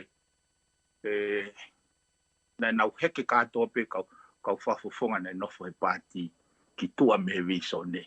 Ai kai ke nau lawa reconciler. Koe koe ngai mea koni hoko sai. Koe mea nia umalanga I mai koe ni taimi ni. Ta tahao pe o nofo ho wahenga. Whakapapau I toi whiri mai pe koe ho wahenga ki loto. Ka koe hae kawenti se tita te nao mai koe apa nau te nao toi movete. Sai, koe foi whakakau whakahono vahe tau taktahao focus pe in a selfish oriented, orientation. Ai ko whainga mea oku oriented mindset ke whakavahenga pe constituency ko koe pe moho ki vahenga. O kutui o ke awea pe ki ai he whamatala kriso whekawako ho alu pe ke pipiki pe hoki wahenga. O maalunga hao self-interest. Sai. Nani hare o whakotu'u rewa e pātoa e sa moment ke fai ai hono whakama opo ngai wahenga. Koe ha no hinga. Kai lava ke whakotu'u pule'anga mei he whiri ai kakai. Lau maari eia. Whai lau maari eia. Sai. Te urate mea koe ni se dita. Uero ka pau te tau takta. Reverse o takta. Whenga i peia mohono wahenga. Te kei karentia e pe pule'anga pe. Ai kau no pere. Koe ha hono uhinga. Koe ha makatunga e kulau koe ia. He hono uhinga koe kau whakafofonga. Ka lava mai ha whakafofonga ia te ia pe se dita. Nei kai ko ha fo i moment. Lava independent mai. He ikai ke currenti e koe tene hao atu pou. Mana tui koe kau whawhonga taha whitu e kakai. O ikai ke nau whemari aki nau tolu hange koe kau no pere. Whefua ka venga aki hange koe kau no pere. Pe iai ha nau estate ke malu pe nau whakaekonomika. Koe o mai ka atoa koe se tita koe toki maheni pe o mai he osi e whiri. Toko taha whitu koe ia.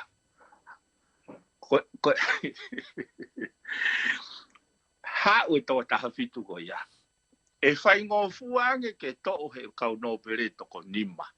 O ange ngai tuunga ngai mawhai ka ki nau toro.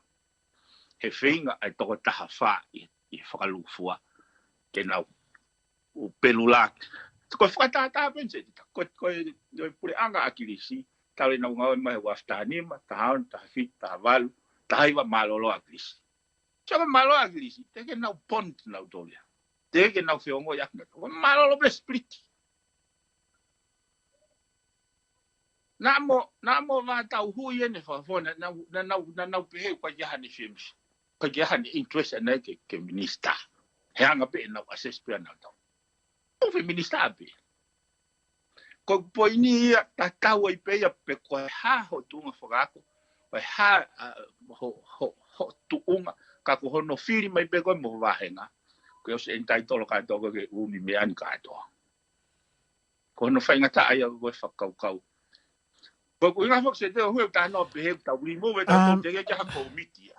O mahina pe ia pa ko pehe pe pe veni ke foki mai mo ke hau ki he foi fehu kana na fehu ia tu ko hui pe ko e tau taimi ko ilo ko ke taki ki tau tolo ke whakatoka mai yes understand that ka ke ki foki mai pe veni ke tali mai ki fehu ia ai so ko tau tano ai te ke tau hanga lewa ko uhinga makatunga lewa ko miti ke nau ai ke nau tui fu sua grisi he ko ga nau vese interest na to o ka nau candidate ko nau play na to foi integrate a role uhinga na nau kore ko atimi nau o mai o tau mai he foi yafo fusi e komiti ke faile wa komiti mo ni na ngai komiti hono campaign ina to hange nau to ria ai ko whakakau e tene lawa o whakafoki ai patoa ke nau ia ha whainga amana ke kai tina lawa pule'anga o ko whakapowered without this committee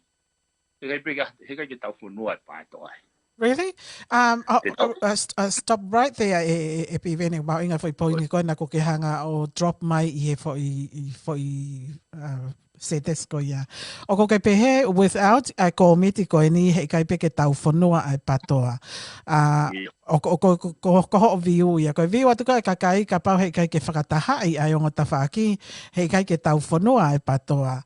O ko ia ha whaahinga whakakaukau pe ko ke loto ke whakataha ai o ngota patoa pe ko ke tui pe ko ia o tonu ke na MAVAEUA pe o taktahalele. O koe ki na MAVAEUA nawa. Ko komitia istu ko foi platform e patoa. O ko they are. Ko tala noa mai ko ia I peiveni ko reality ene o mausi atu ki ai. Ko taha semis, ko taha SIAOSI. Ko ikai ko ia? Ikai. Hala ia. Ko SIAOSI au tau mege foi afo pipiki ai komiti. Ko mea ai kau candidate o nau loto ke nau huki wherelia ke nau ngau ke foi platform ko. Ko foi platform e tene hanga whakatau.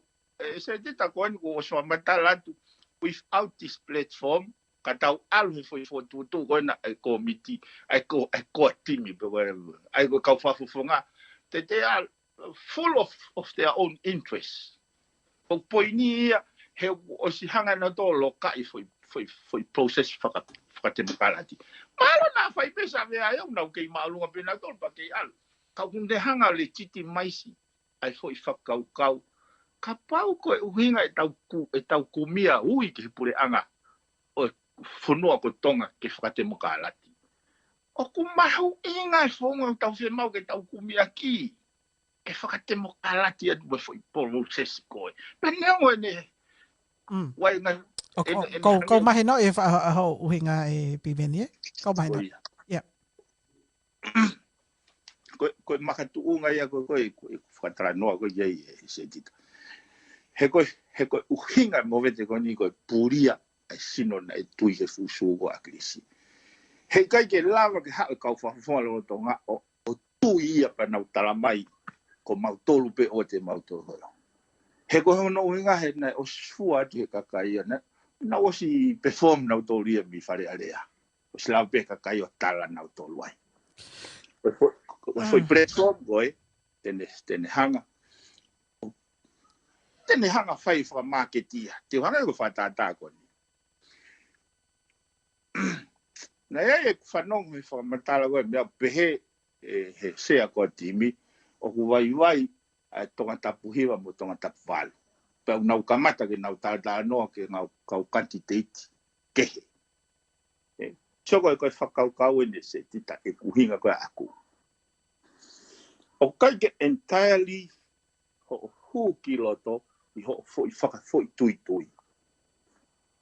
Ka e mamafa ai sio mai kakai o wa FOKOTU'u o hatimi o kupau. Peneo mo wai matawai tau bea tonga tapuiwa pe tonga tapuwalu. Ka koe nau sio mai koe FOKOTU'u e foi timi o kupau. Te nau kei poupou ipe he koe hinga he koe foi timi e. Koe ai koe ke toki ofi ke hange koe foi whakaukau koe na aina koe nau toki tarati. O kou pehe o kai ke tāu ia mo foi process o whakaukau e.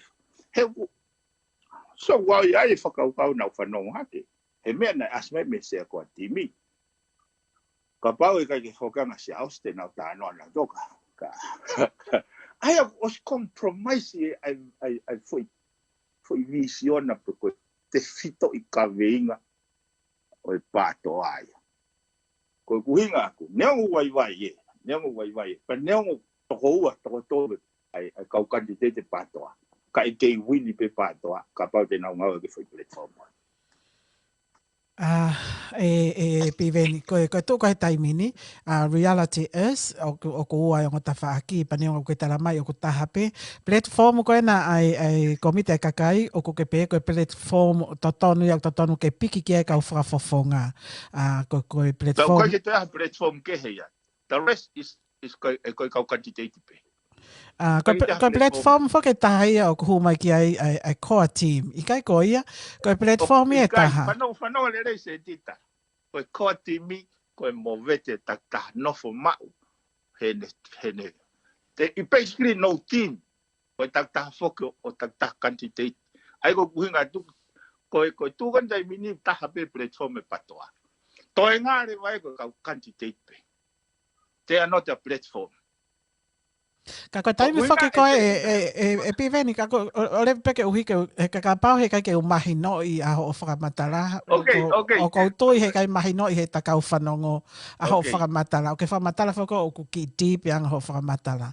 Ka koe anga koe mausia tuku a mautolu normal Tongan o ku peheni e anga mausio atu e piveni. Koe fo I timi koe ni koe koa team. Ai ni koe uki ai a VUNA pia mo I kotoa koe ia. O kunau alu ki he kakai as a group, as a platform. Ai koe sio mai e kakai koe ni e kau voters, koe nau sio mai ki he fo I kulupo, ki tali si ipe e piven, koe fo I kulupo koe koe koa team. Pea kunau toi sio mai lewa he ta whake taha ku ua o kai ma ki kulupo e taha. Hange koe ni te wate ki whakatata. O atu foki ai Ai savea nei whakahoko e tonga tapu uluaki mahano wahenga. Te orato me ki savea nei atu he aniafi. Aia koe pe mai kakai. Na ia savea e patoa nei hau ki mua. Nei fu mau aupito. Pa na ia toi savea e taha ai patoa. Ai patoa e taha. Ai patoa e taha. Nei ki ta e mau. Ai koe foi kai lange pepe ko hai fili ai. Kai kehe. Koe mea ia koe mausi atu ki ai. Koe foi savea ia koe ia whikaua koe nampa toa pe ia. Ke ia ke koe patoa se tita tau ostara no ke ai. You have to walk like a duck, quack like a duck, sound like a duck, speak like a duck. Kai toki tala koe duck koe. Hei kai te ke hapo ko tamai I'm a duck. Kau koe ko a duck koe. Kau koe ke walk like a duck, sound like a duck. Ko kuinga ko patoa ko characteristic wano nau pe asi mai me anga oi whakahoko whatongia ka pati tau pe ke pe mai ko timi ko patoa ia ka wanga watangi nau ko ni pe hune mau ai characteristic oi patoa. Okay, let's do that. Okay, I am entitled ke hoko au ko taki entitlement ke hoko ko whafonga o te whatu mai. No. Okay, koe patoa ia. Koe ia. Koe entitlement ia. Ownership koe patoa koe mea ia mautole koe wholo e mau. Mautole e mau la. Tale mau ngau e mai mure. No, koe patoa ia. Koe ia. Sio? Mau whoki ko mau tata wahenga, tata nofo pe ko mau wahenga. Koe patoa ia, whakalok fua mau pe patoa. Okay. Koe ia. Koe poini ia se tita. Koe mea ia kune fua.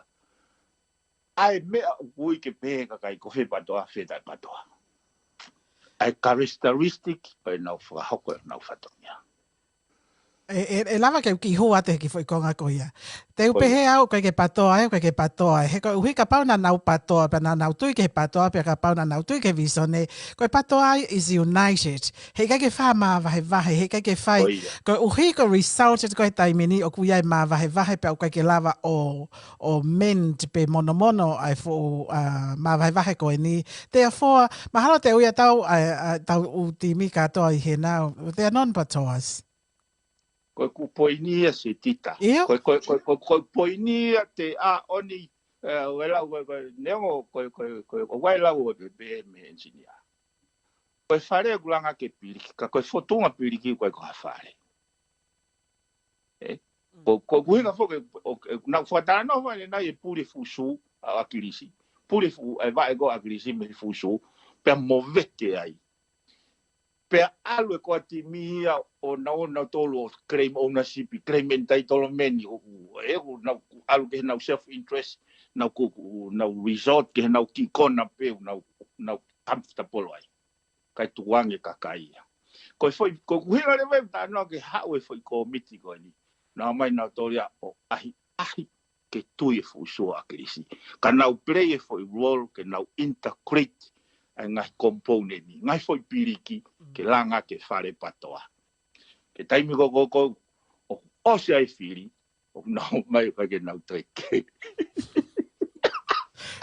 Well, ka ko ke pehe o ka pauleva te tau lava o say for example he tu ko he taimini ka pau o mai he pati ko ni ai ko team o mai pe lava ki lota na toko no pe lava ki lota mo toko ha di ihi me mo tolu pe ni ihi pe me he. O ke pehe tena lava o ngau whakataha ke whau ha fo i timi ai patoa i loto he kapau ku kehe i he ni he taimini he tua patoa. Pe he whewhe ai ha nau whew ke ngau whakataha. Ko kuhinga tia si pe po tipe te ki rawa si o ki foi role of play he committee. O kai kia ha mea koe patoa ko a team in the eyes of the committee o patoa SIAOSI. Is patoa. Ka pai piki ma SIAOSI ki foi committee, piki mai ka ko timi ke committee, kembeni ke committee, that's patoa. Go yeah.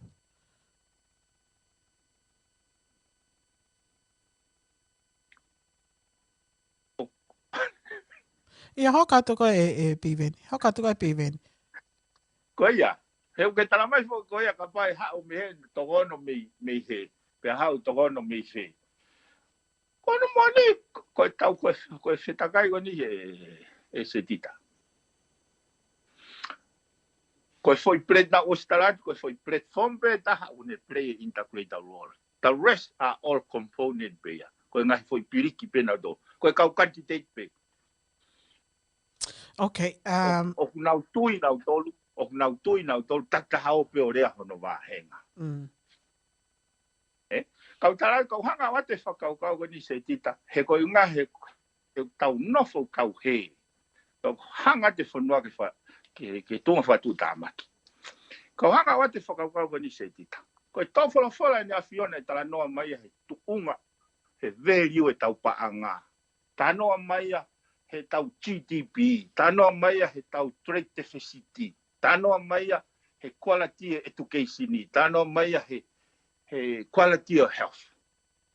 Se tita, ko ngahi tau mo aola katoa ko ia. Isi o whanau lo ia. Ka ku fuaki he kakai ai nau kau whafonga a national issue ko. IKANI. Ia nau fuaki, ko tane nau ki hala, ko ai nau ki whare la langa, ko ai nau tanke e vai. Kau ai bembo ki whare lahi.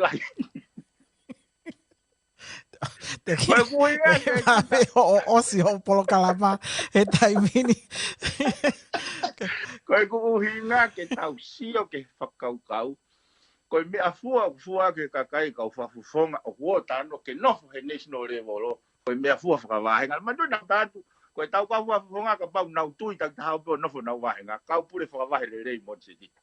Kau piri katoa nau tore pure whakawahe. Piri whakawahe oko. Kau koe ke nau tau nau toke nau whafufonga wharearea. Koia, malo, ko hui koe tatai meu. Toi peho mini te valo. E piveni, koe tau whakaamu katoa ke tau ikuna i novema. Peo kai lewa ni iu nau pehe, ka pehe ka ke tau whakataha ka ke tau ikuna. Koe lewa ni ihi, te tau ikuna pe tau toluia o ka pau te whakatau lele pe o ngata whaaki. Piveni pa naku ilo pe koe taha koe i he tokotaha na ke ofi aupito ke akris POHIVA. Ka pau na ke mo ui mai tangata i ki he tuunga kou kai patoa he taimini o ke pehe koe ha ai mea e whakahoko e he tangata i ki ke solo wā ke palopalema koe ni.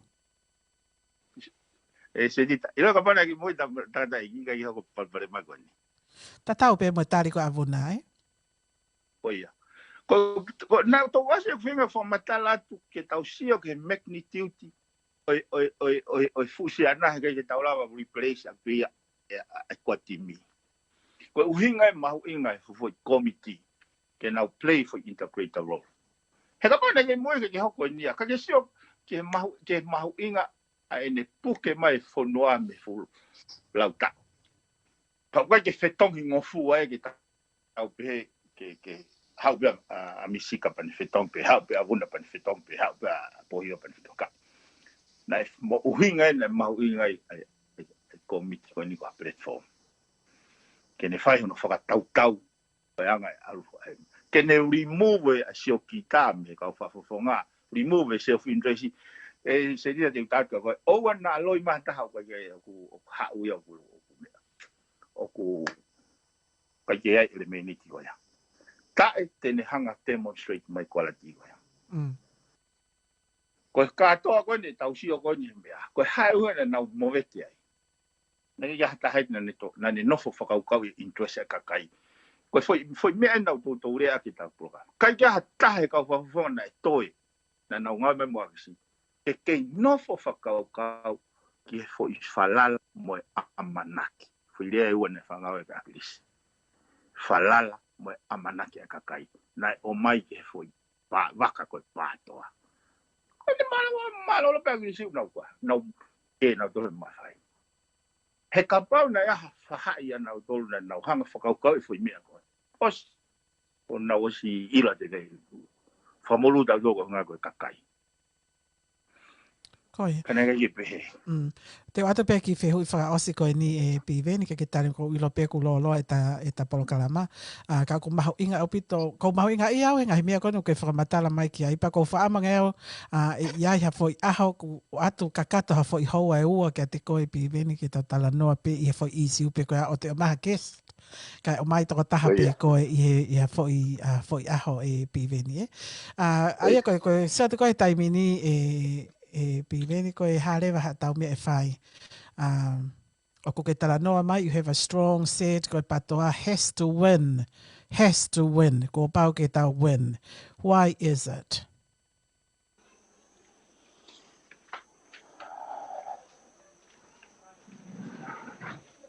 Koe koe amanaki mo whalala kakai na awe ki viso ne.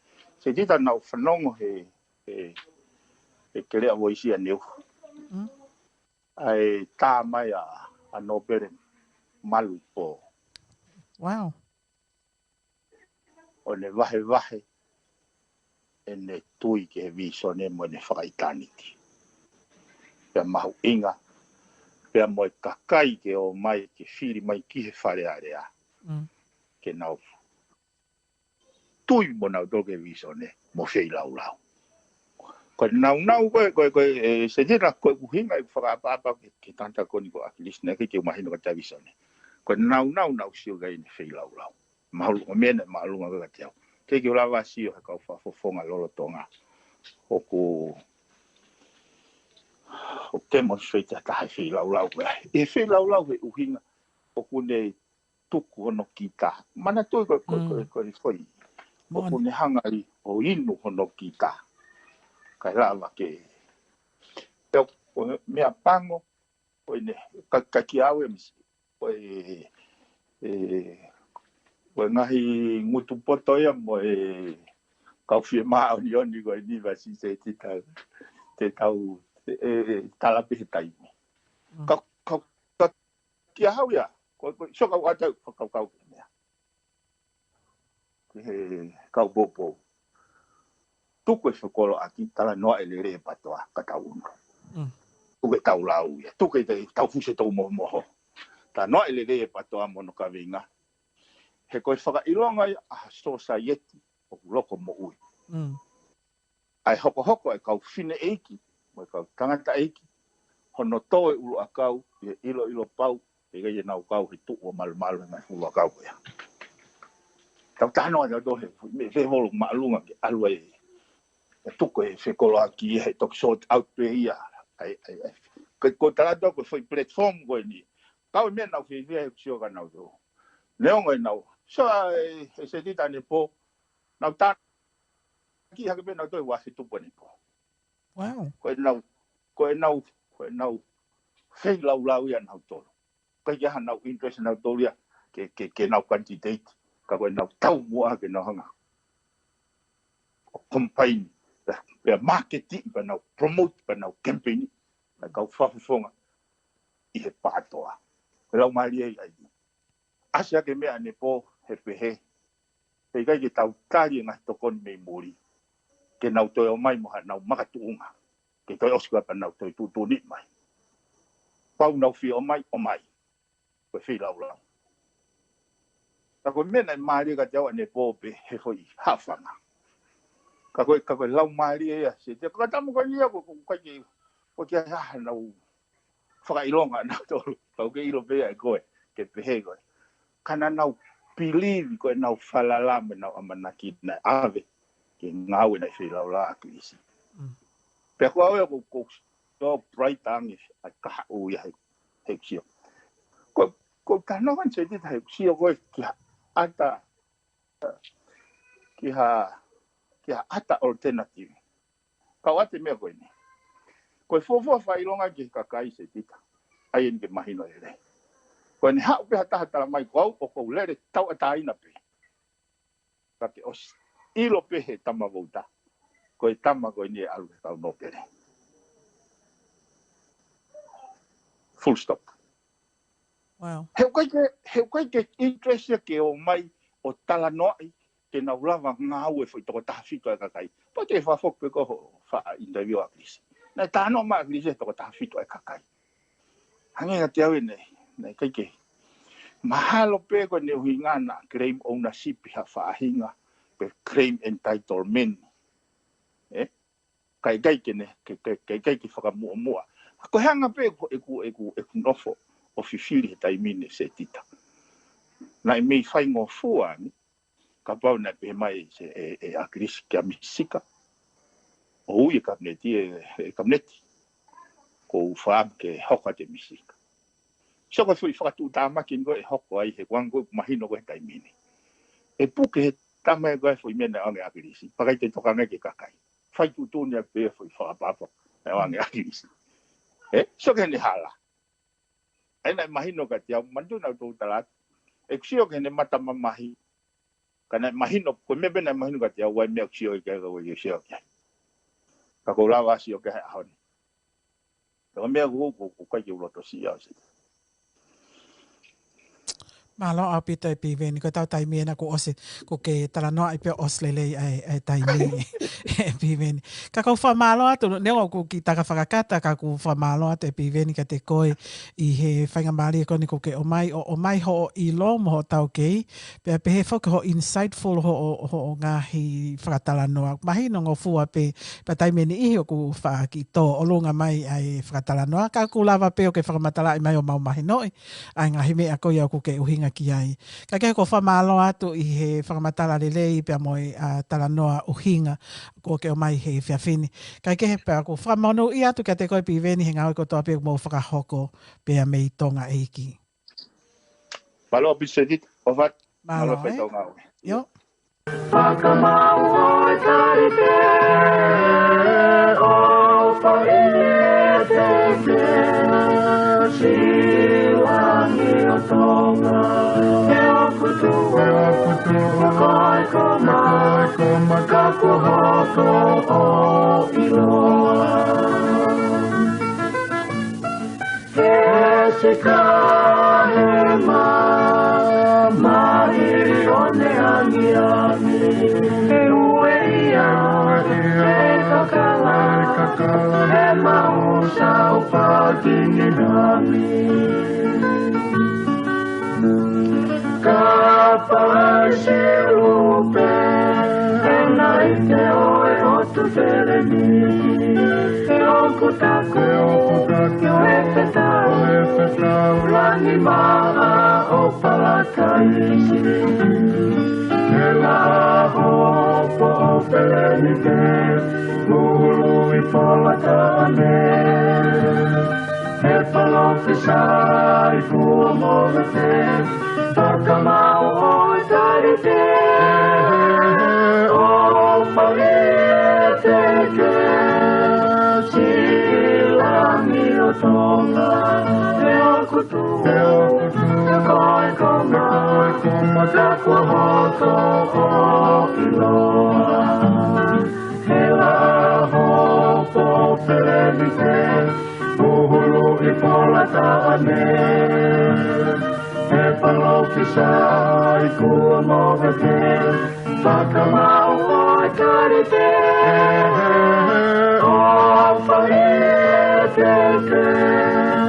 silangi o tonga e OKU kai koma kako hoko o iloa e OKU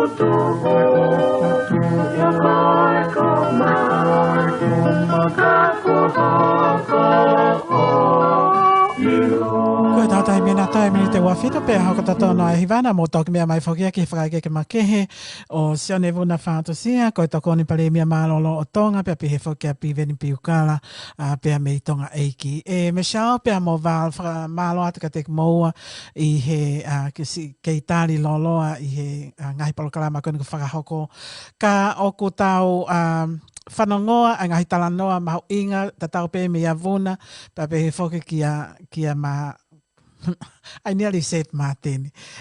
Kia piveni. It has been too long. Anyway, ko Michelle. Michelle, ko whakatalana ko na mai so ne vuna whaotosia whilawe I pia mo ngahi whakakaukau I he tawhaaki koeni o ngā ue whakataha.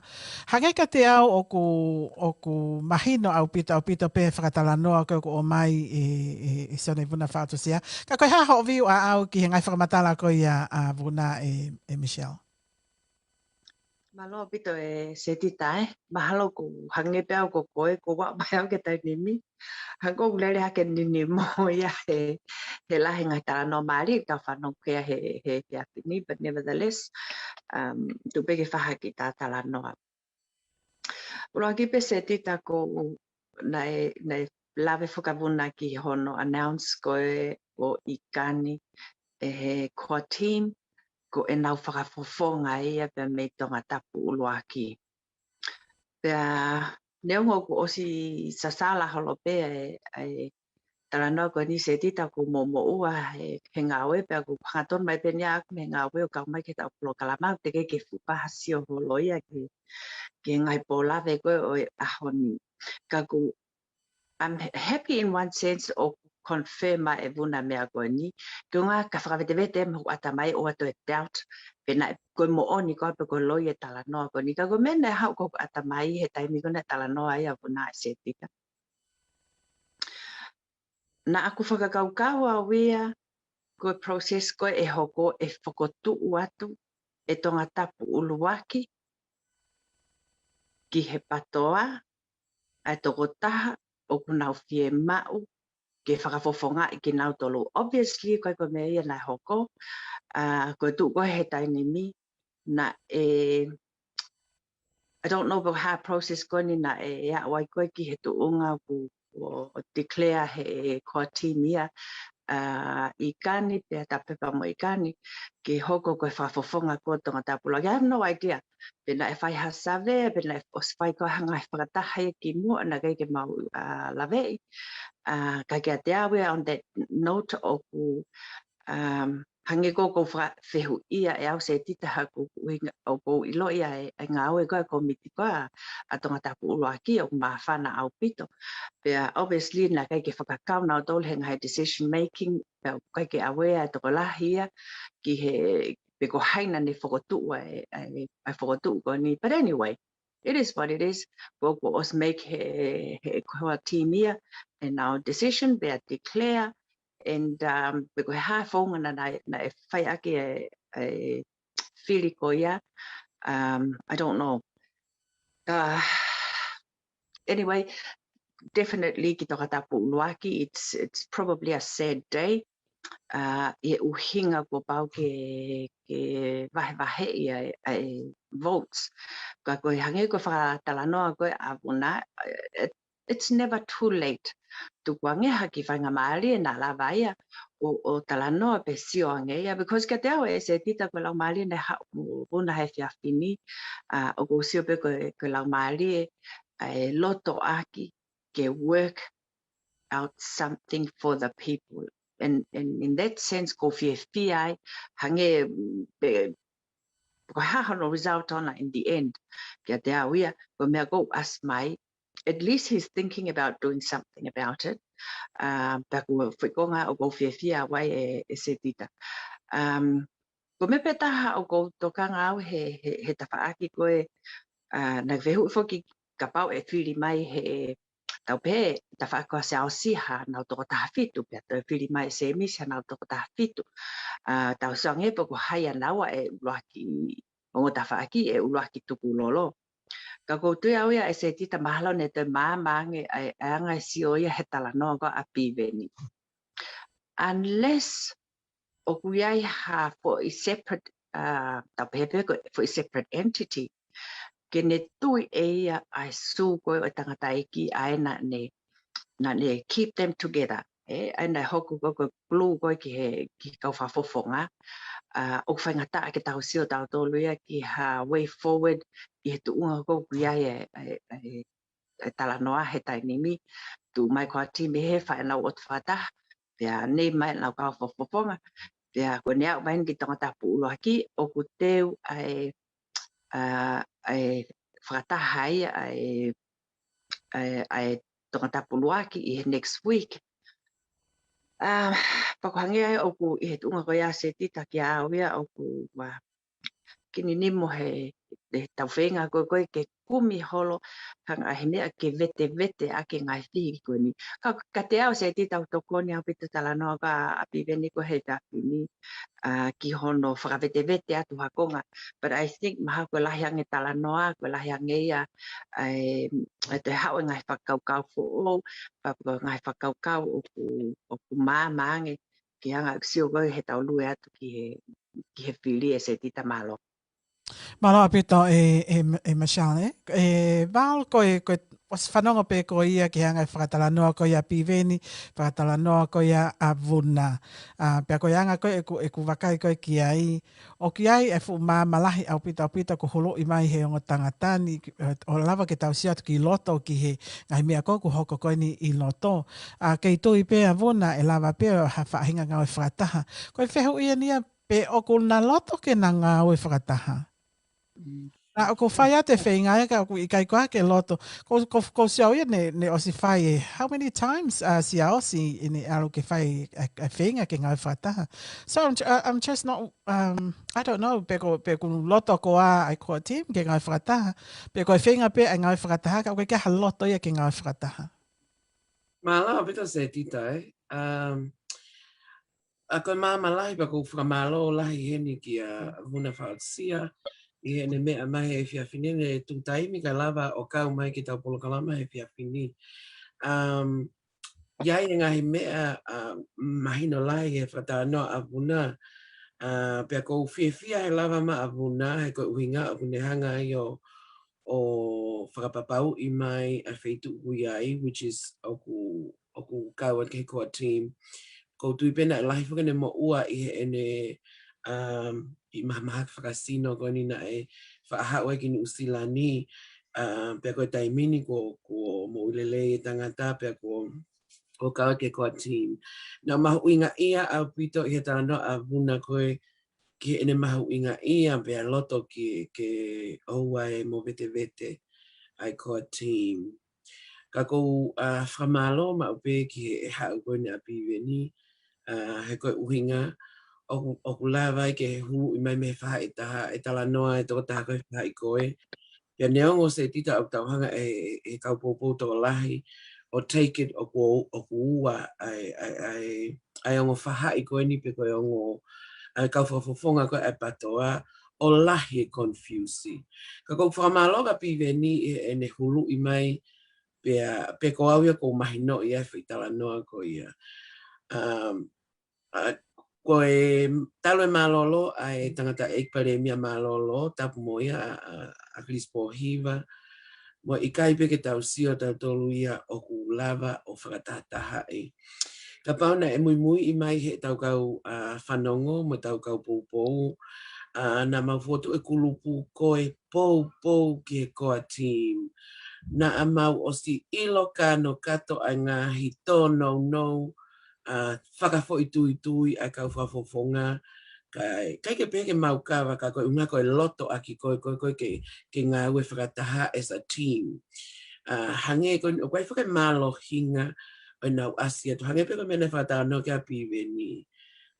Koe asia tu koe ai timi pe neo o ki mata vai hatoko ua pe koe hatoko fiha ka koe nau whakakaukau koe o ku hau ia me timi koe malohi pe au nau whakataha fo I mo ni mea moe ha o ku attracted, there's an attraction ke whaahinga uonga taha pe he ki he appeal ke a lot of people Pea whai mai ai whanonga se tita koen ku mei alu na ta ua ta hire malolo ai tangata ekparemia malolo moe mau hakani moe mau poupou o alu pe o kai ke toi lava ko a timia o mapuke pe te nau lava FENGAUE'AKI o whakataha o nau MOVETEVETE koe ni o neo mo pe MOVETEVETE o hua SIAOSI ki tua ko uhinga koe ke ne toi lava ia work I he a takai koe o ko a team Ko ne huko ki tua o hulu I mai ai pe kai ke mau te lava lewa mau tolo puke puke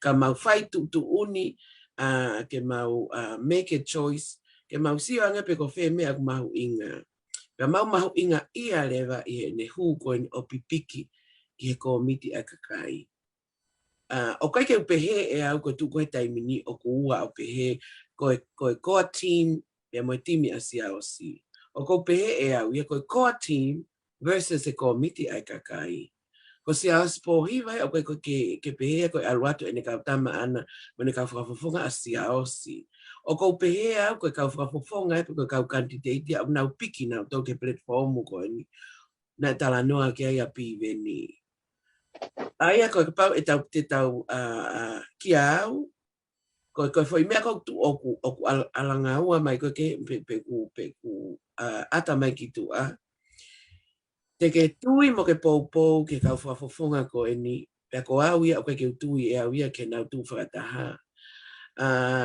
aki pe e ngahi mea ma ngai whamo oni I maunga au e ko ni ke vonk na whakakau mai ai a timi kone ko a team. O te eki ke hua a se asko ki tua.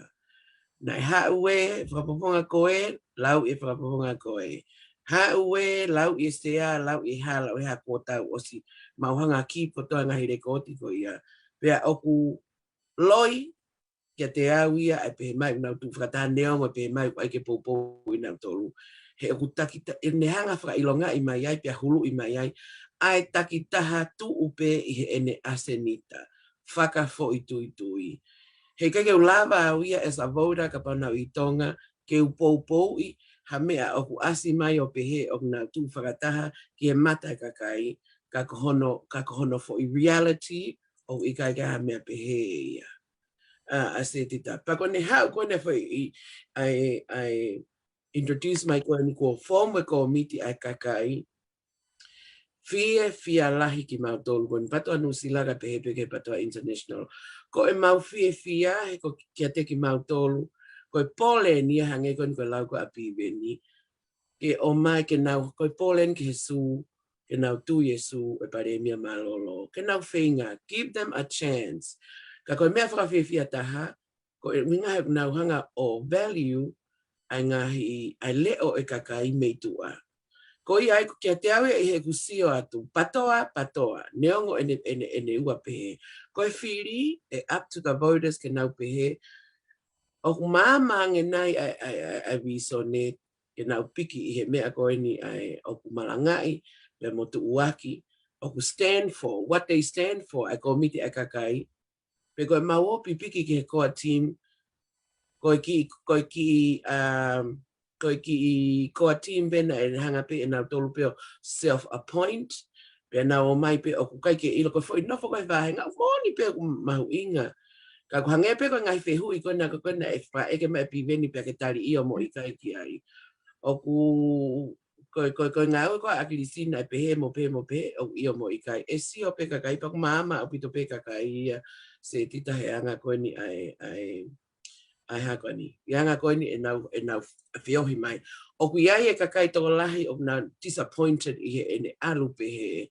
Ka kuhange koe lau a Michelle, koe reality e koe taimini.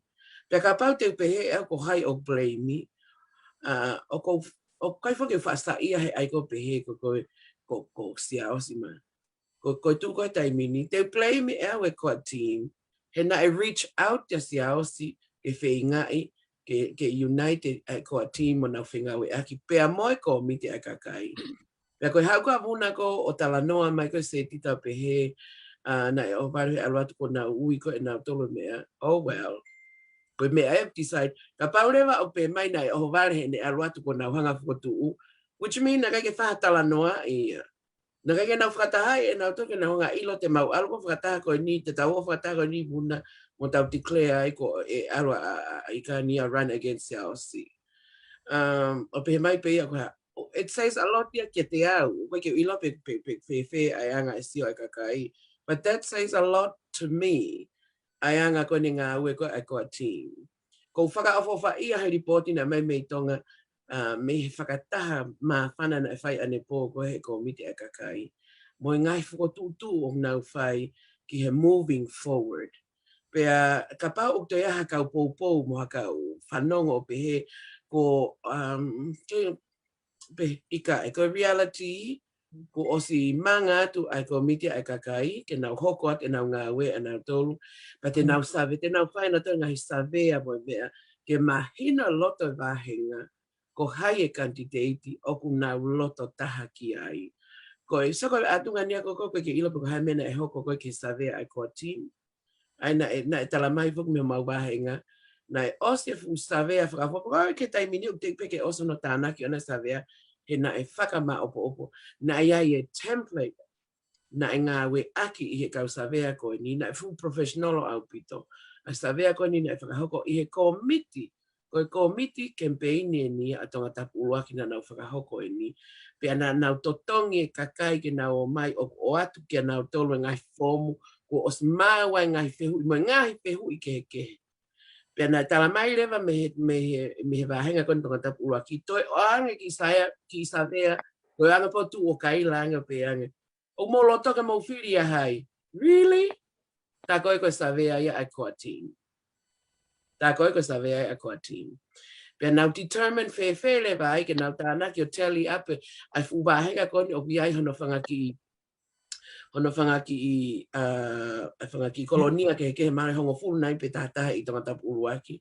O pe mai rewa we've decided IKANI is the best. No, o koe ke no insult koe ke tau mua pehea ka IKANI. Good luck to you IKANI e anga whakaukau. You wanted to ke lotolahi ke whai e pore koe nā, which is fine.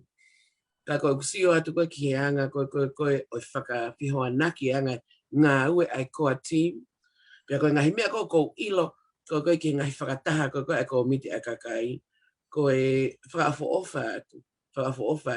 I've never seen that for 1.5 a year kon ko mau ngā FENGAUE'AKI mo ko team ki mau pou at ka nau tolu o ku ata mai ki tu a hanga ue o hange ko ngā ue kon e ko miti a kakai talu hono FOKOTU'U e ki foi TAIMI no ko ni se tita mo e nau constantly update ko no mau fai whakataha ko e o mau tala noa ke mea koe. We've never gotten any information like that talu e mau FENGAUE'AKI mo ko team. Ka koe nau osi pe koe nau whewalau aki mo ha mo te oho whaki mo ha. As mai ki mua pe mai. Mau kei tū whakataha pe. O au pe ke taimini. Ko iai e se tita ko MAHU'INGA ia AUPITO i ngai VUNA e. Na whaikia tala noa a VUNA mo mea. Let's just say, may the best man win when it comes down to it. Kia te au, ka pau te upehe ke uwhiri he taimini, pe te utuhui he taimini, pe te upehe. Ko hai i he komiti ai kakai, pe koe komiti koe ni ai core team, o kune hanga o teke atu mo whaingai, ke FAKA'OTUA mo FAKA'OTUA, ai visone a aklis POHIVA, te upehe e au koe komiti ngā ue ai kakai. Te ungata mea ai mao. Malo apito e valo pa koe tau taimie nau toi pe ai miniti e valo pe a osi e tau programa koe ke he whiawhini. E Michelle o kou te whoki mai ka koe ke whakaosi e tau programa. I he tō koe taimini o ko IKANI versus SIAOSI pe a mei tō tapu uluaki. Toko kehe o ka pau e whoki a SIAOSI ki he koa team of which I think he kai ko whoi mea ko ia he kai ki hoko ia. Pe na pe IKANI ka pau lewa FOKETU'U SIAOSI e holomu ia. Neong he te kai whai hale sisita te kai. Pau toi hanga pe e haiko ani. Toi hanga pe e VUNA o repeat mai a ki whai phrase ta tau, ha? So, o ko ki kai ke ufu mao ki ai, if you made up your mind, ke lele, te ke lele. Pea ka pau ke pehe ka FOKETU'U I'm not too sure. Ka koe anga koho o wakai koe ni ki he foi hu mai koe ni ke patoa e toko ua meha foi wahenga pe taha ka high likely mahala iai peha tau palapalema. Pe ikai, I don't know. Michelle. It's said se tita he koe ka pate tau whanongo ki he ngahi tala noa koe o te whiri he tainimi o ta tau pehe i he core team people in general po kau popo o ku tala noa ia he whakakau ko i kuna he whiri and yet ko ngai process ya ko o ku tau sia tu ko whakahoko mo whakaukau I mo plan mo talamai mo tau whanonga ko ai o whihanga ia ba mo whakaukau ko tau mo aki he ikuna so o hange pea ko whitala ko ni e se ti ta pe ko foki ki he wahenga tau whakaukau atu ko foki he na nau I whia ka ko foki ko ni ki he wahenga ai ko foki pe wahenga time Philip ko where are they the rest of the time so o ko ia nga tala noa se tita ko make sense ke whakaukau because o tala noa hele molo ko whenga ke ikuna and at the same time ko tala noa ikuna se tita o ko kai ke o mai ha me ke peheni ke pehe mai ke ikuna ma ai kakai aki ngai palani ko ni mga whakaukau ko ni no ko whakaukau ia ko tala noa pe ke ikuna so so far ko me po ta whanonga ai ko mau ke ikuna ai for a team pe hange ka te awe se tita he hanga kusio aku ki he ke core team at this present time o ku me asi mai pe whakaukau tata ia pe me akona tala noa gai a SIAOSI ko ki vava'u it feels like they want to come as a package eh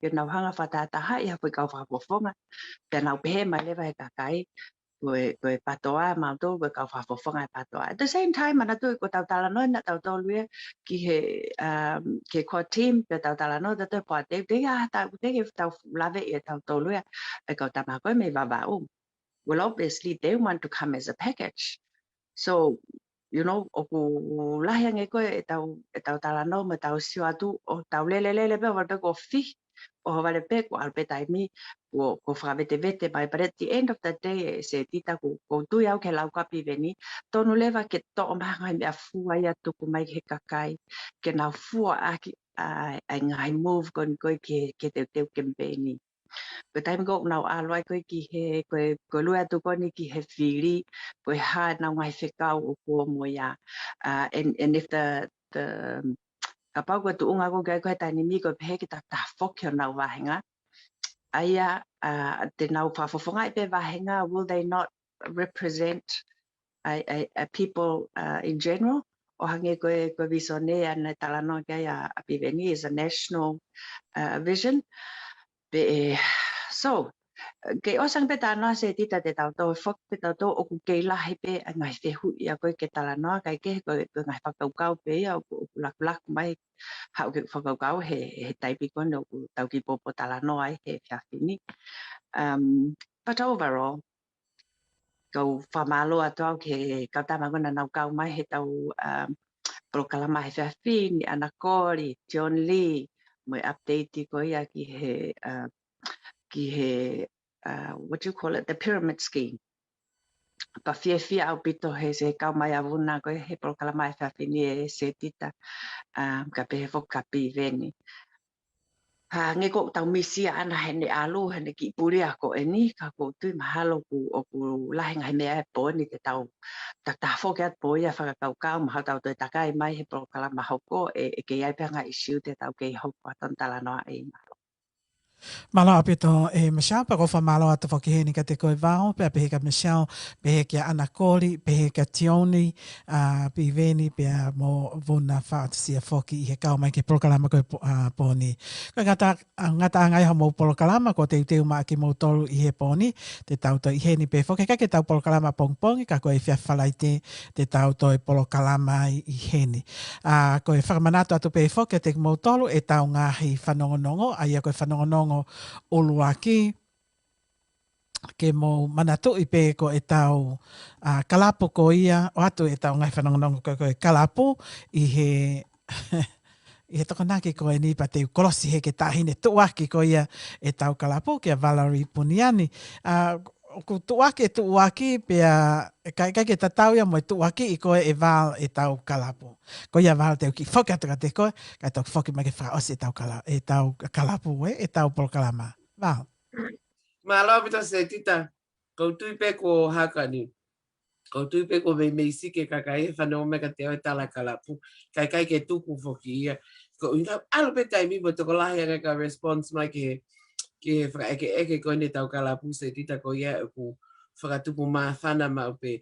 Koe whukalapu toho whakatewhisi, koe whukalapu lahi eni. Koe tala ngahi kalapu mo kalapu ke tatau mo kalapu koe whukalapu lahi eni, koe whukalapu eni ai patoa nusila. O whakahoko ia i he pōtokonaki kono wawha, ai ko tokonaki ko eni. Koe whakawhe ke taha kotoa pe kuinukawa, tangata whiwhine, mo hataha pe uktoe fie inukawa, mo mea ange ki he kalapu ko Kolomotu'a, apio Kolomotu'a, i he Vine Street i Mangri, i he Fiafi, e whakahoko pe kamata i he ono, ka maha koe whaape ko tau os mau tatu ki ai ke whotutu e ngai pare, mo whotutu e ngai mea, pe teu mau fuke ko au ko pare whaa. O koe pare tolu, koe pare mea kai, pa koe pare whaa, ko au ia, te ala tina, ko ia pe koe e lahitaha ene sponsor, te malaka le mamao tina, o te ke whaakata Michelle, te ka au atu ki ai, o lahi ho kata, te malolo au, ka ke aluko tina. Pa ko iai, ko mau tolu ko manako inukawa, pa ko te maulaivi atu foki mei ai, ele tio, pea o atu e whakaafe ki he kau kupu FAKA'OAKI kono tau tolu heni o tau pōpou tatau, ki Australia, ki Amerika, Hawaii, i mo whē kotoa pē o ku mou mea mai mei ai, ko pau ke whaiho mou ngai fo i taolunga, e unga ki ia ki mou tolu ke o mai ho mou ngai donationi, ke tokoni ke ngai ngā ue ko ni o ku tau whitokoni aki ai. Ko ia ai ka pau o ku ke whiinukawa, e tau fua e kawa, e fo i lore koutou a, e lahi e pare, lahi e mea kotoa. Mo me ange ke tau iai i he pō wawha, ai ako tokonaki koe ni, i he api ko Kolomotu'a, i he Vine Street i Mangri.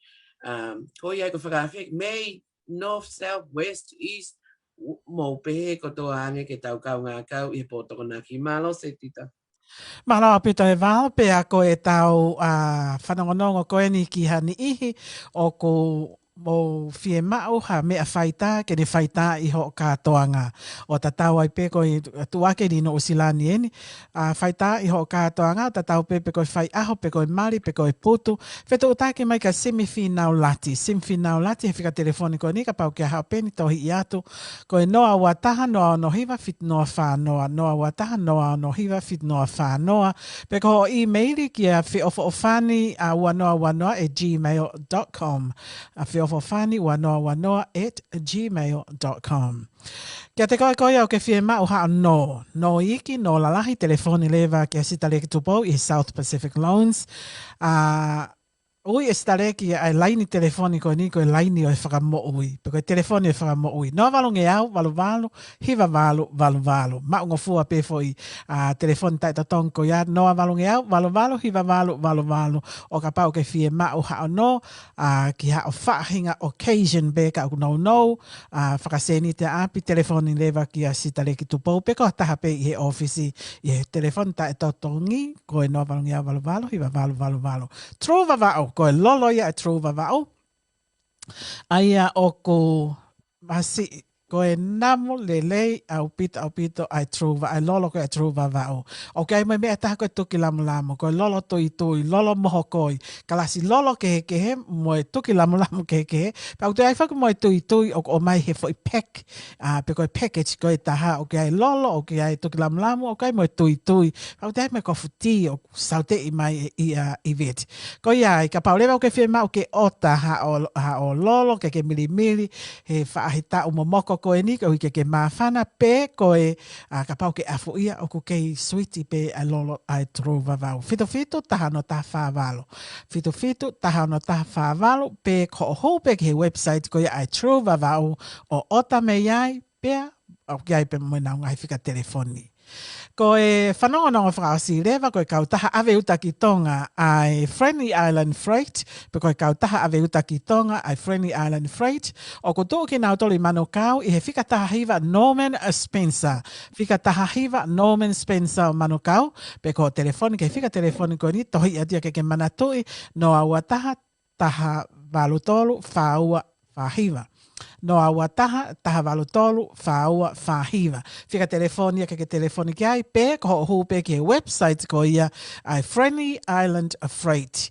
I no silani, pe ko okalani ni, ke mao lewa mea ngai whika telefoni ko ni pia mohono tua sila. Ka kei ko ngata ngai e tau ngai whanongonongo ke whiawhini, whamalo atu ka tek mau tolu, i ho mo kau mai, pia moki mau tolu i he whiawhini. Tui pe nai ongorele i atu a ho mo ngai polokalama ka tek mau tolu. Malo apito ho mau mea mai, ka mau mea.